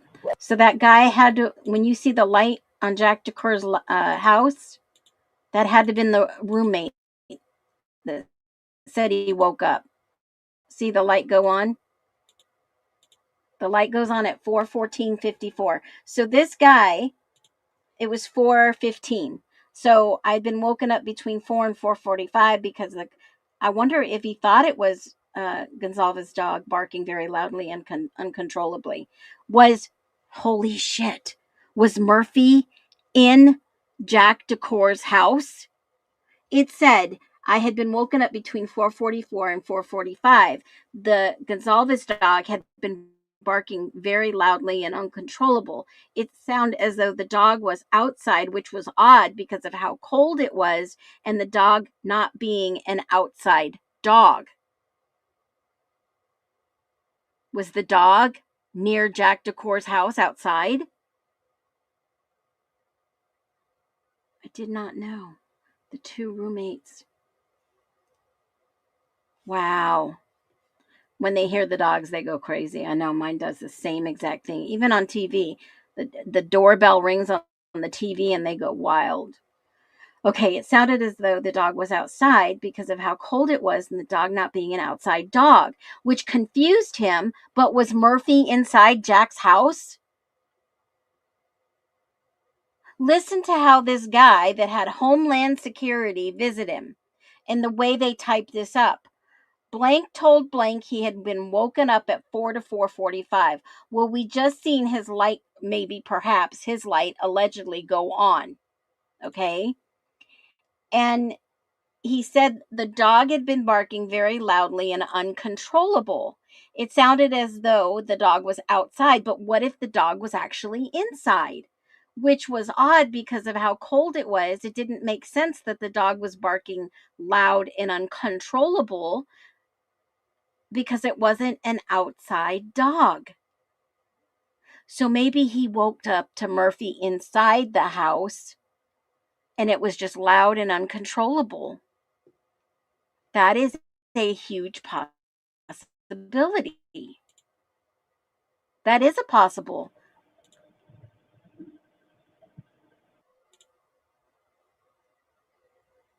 And then the white car pulls off. Now there is a little tiny town. Let me grab Google Maps. I'm sure you guys have read this document. We've talked about it for Google Maps. There is a little tiny town. And I'll tell you what it is. Okay. And in order to get there, you have to go down 95. And the town is called Mica, M-I-C-A. Has anybody ever heard of that?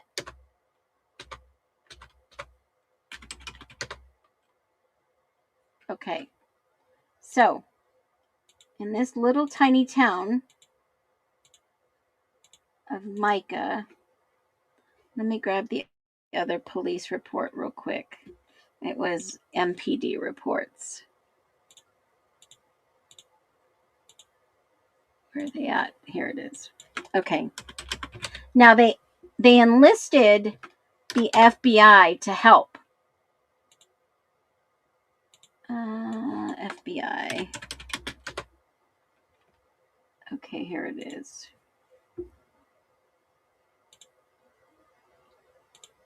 And the FBI gave them the information that they were looking for, but nothing ever came of this either. There was no conclusion. All this stuff with no conclusions, y'all. It's wild. At this point, Idaho fatigue has set in. Okay. Because they asked the FBI to go and look on Highway 95 and look for this car that was going towards Rathdrum. And if anybody knows who lives out there, then you know. Let me just take a look. It was Mica. Let me see what item that was. Hold on. Where's my Word document? Mica. Mica. It was FBI, Hyundai vehicle, data cars going down Highway 95. They wanted that information. It is on supplement 193. ISP 193. Hold on. Where yet? ISP 193. So go to 193 ISP, and I'm going to share it with you so that you see it. So you don't think I'm full of crap. All right, here it is. So 193, they asked the November 13th. This was on the 13th of November, guys. Same freaking day. Okay? They asked ISP to assist with multiple homicides. On November 27th, approximately 4:30, I received an email. I'm going to FOIA the emails. ISP contacts statewide 2022. The email contained data both regarding ISP contacts with an Hyundai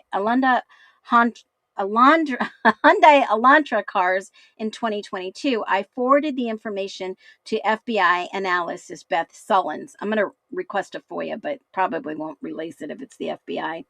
On December 4th, approximately 1:08 at my request, Conrad sent an email, plates from plate reader system to FBI analyst Beth Sullins. The email contained data from the LPR located on Highway 95, milepost 425 northbound Micah between the dates 12/4 and 12/4. Who were they looking for on 12/4? Who were they looking for on 12/4? This is the little town of Micah right here. Micah is right here in the center of the screen. You'll see 95 go up to Coeur d'Alene. You go through, there's a major hospital here, and then on to Rathdrum, which is right up here and now in the center of your screen. Okay, so you can see Rathdrum right here. You can see Micah right here. And driving right down to 95, you go right into Moscow. Okay, there's the Palouse, there's that. You go right into Moscow. So northbound would be obviously right into Micah. You'd have to go all this way. There's a big, massive hospital over here on the left. But in this document, it says that they were looking for US 95 at milepost 425 between the dates of 2/4, between 00 in the morning and 1:03 p.m. On the 4th, more plate reader info from November the 13th. The email contained additional northbound Micah LPR data on the dates December 3rd, 00 to 11:59 at night. And then they received data analysis SWET vehicles analysis. On the 14th, he received a list of 2011 to 2013 Hyundai Elantra cars registered in Idaho from Idaho Transportation Department, December 20th at 2:14. They received it. So what data did they receive from the statewide electronic ticketing system? That's the suite, the license plate reader data from the FBI analysis. What information did they get back on an Idaho registered Elantra? An Idaho registered Elantra between these time frames that they were looking for. Who owned a 2011 to a 2013 Hyundai Elantra car that was registered in Idaho? The only one that I can think about is Jack Decor driving the Gonzalez's Hyundai Elantra. What in the world is going on? And this was 7/26/23. I bet Ann Taylor figured out somebody else was driving an Elantra and it wasn't her client, the defendant, Bryant Koberger. I don't think it was him. And so what does that make me believe? Brian has been essentially convicted in the media. He has a right to have this information withheld, brought out in public, so that people can see it's not this neat little package. So people can start to wonder if Brian's innocent. Your Honor, Brian is innocent. So if I talk about things that are in the affidavit, and if I talk about things that we're seeking that the state wants to hide, I think that's fair game for the public to hear.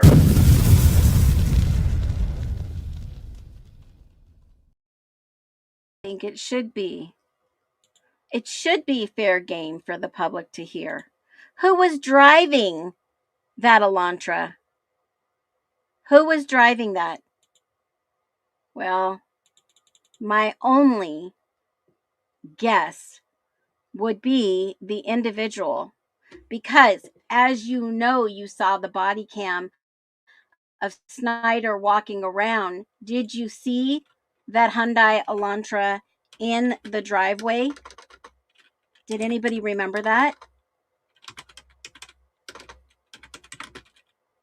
Let me see if it was in fact in that driveway. I want to see for myself. All right, Snyder, deliver. You walked all around that area. Let's see what he's got for us.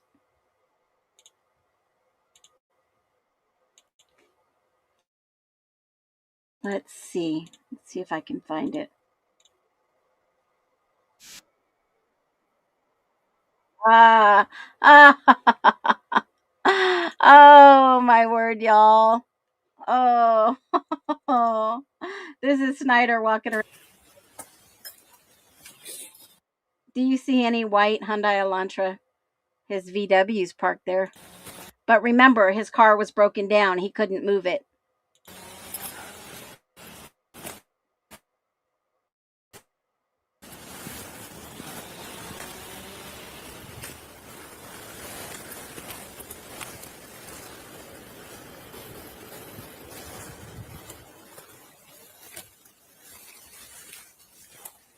Do you see a white Elantra there anywhere parked?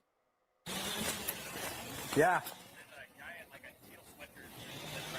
There's a guy in the teal sweatshirt. Who was the teal sweatshirt, guys?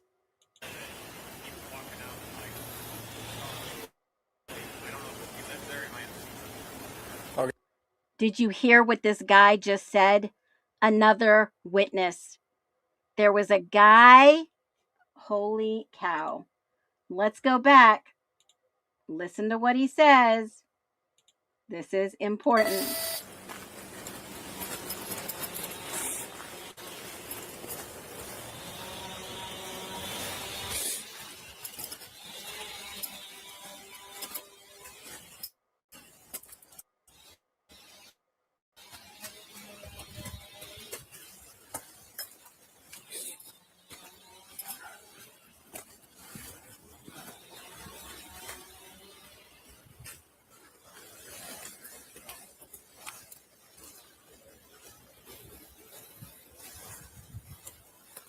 Listen to what this guy says. This is the neighbor. Yeah.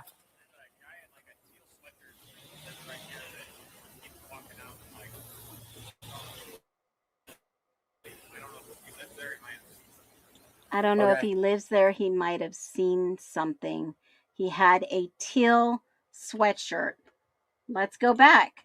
Let's go back and look. Was it a teal sweatshirt? Let's see. Sweatshirt. A teal sweatshirt that may have seen something. He keeps walking back and forth. Let's see.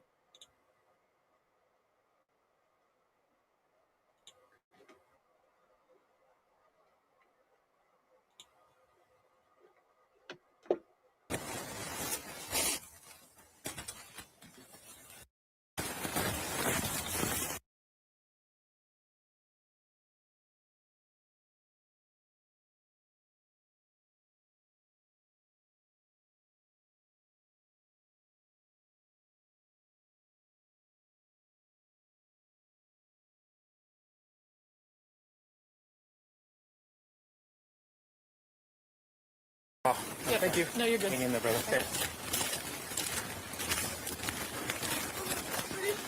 Didn't tell you anything. Pretty much last night at the we were in the main room. This is one of the. Pretty much they were in the main room. I heard the dancing and laughing. Kaylee went upstairs and she screamed because someone's in the room and she ran downstairs.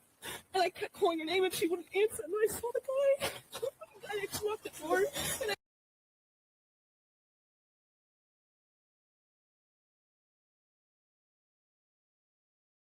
I ran downstairs. But we don't know what's going on.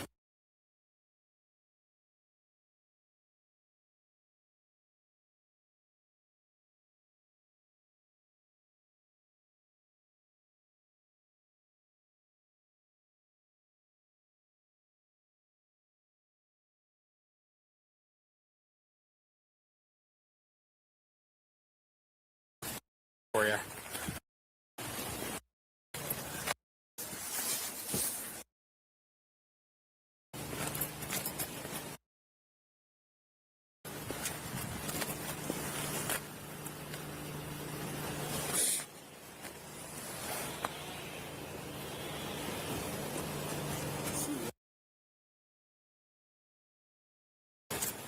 Yeah, I didn't get too close, but someone's gonna have to cut it.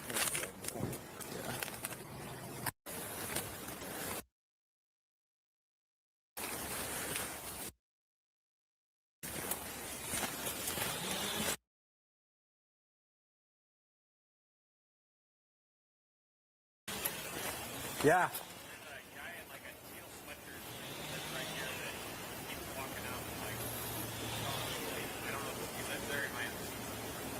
Okay.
Have it for me Tuesday.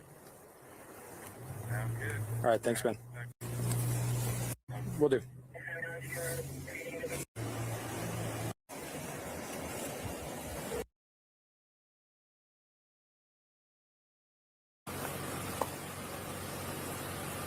Or they sent a text. I have no idea what you're talking about right now. They sent a text to the entire university before even telling us what happened. Like, obviously we know, but it'd be nice to have a confirmation.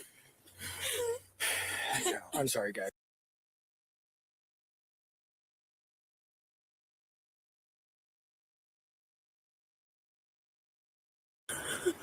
Okay. It's like my captain is.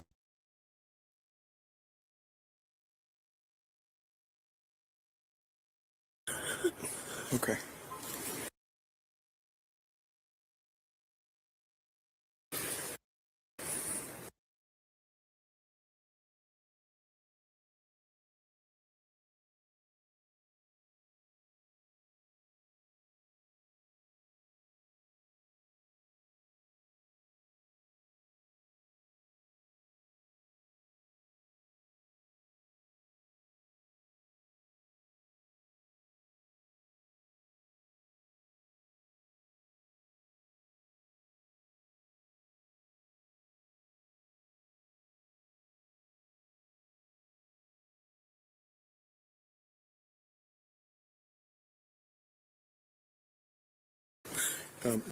Just like my captain is saying, we're gonna try to figure out, there's a place where you guys can go, be warm.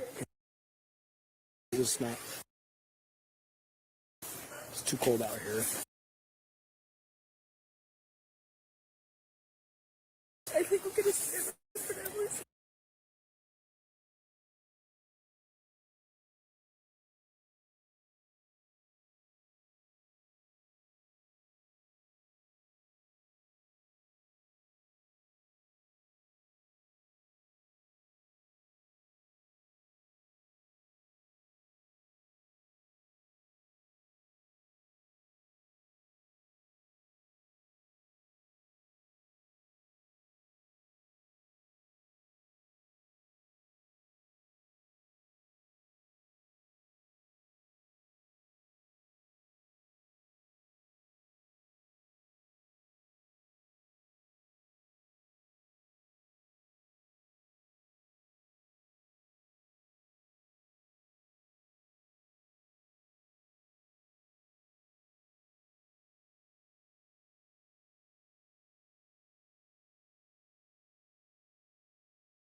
Snow is falling on the city street, a quiet hush, a frozen beat.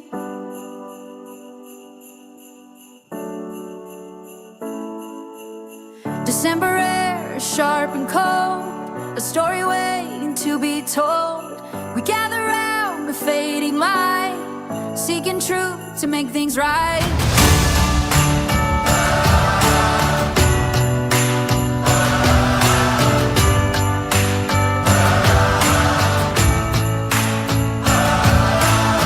And every mountain, every shore, we're knocking on justice's door. Oh, we the people hear the call, let freedom ring, stand tall. Sweet as night, our voices raise for justice in these coming days.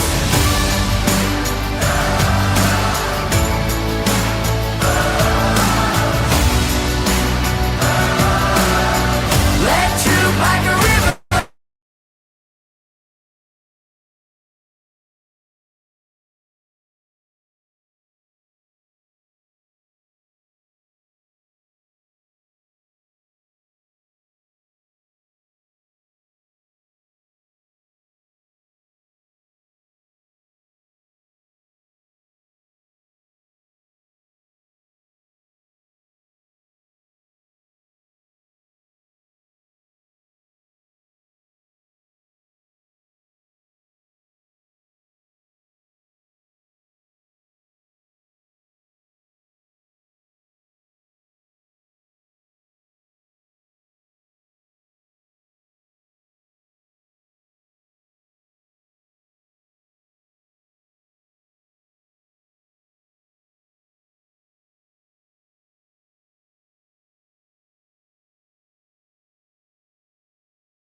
Buttons.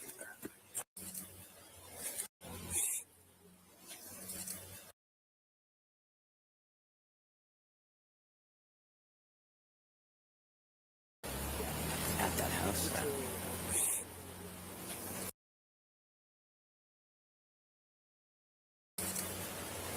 Buttons.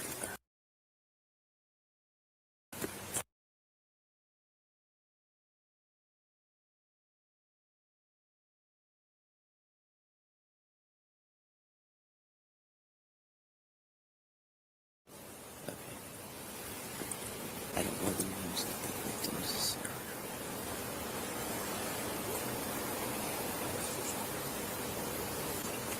I can talk to you more over here if you want.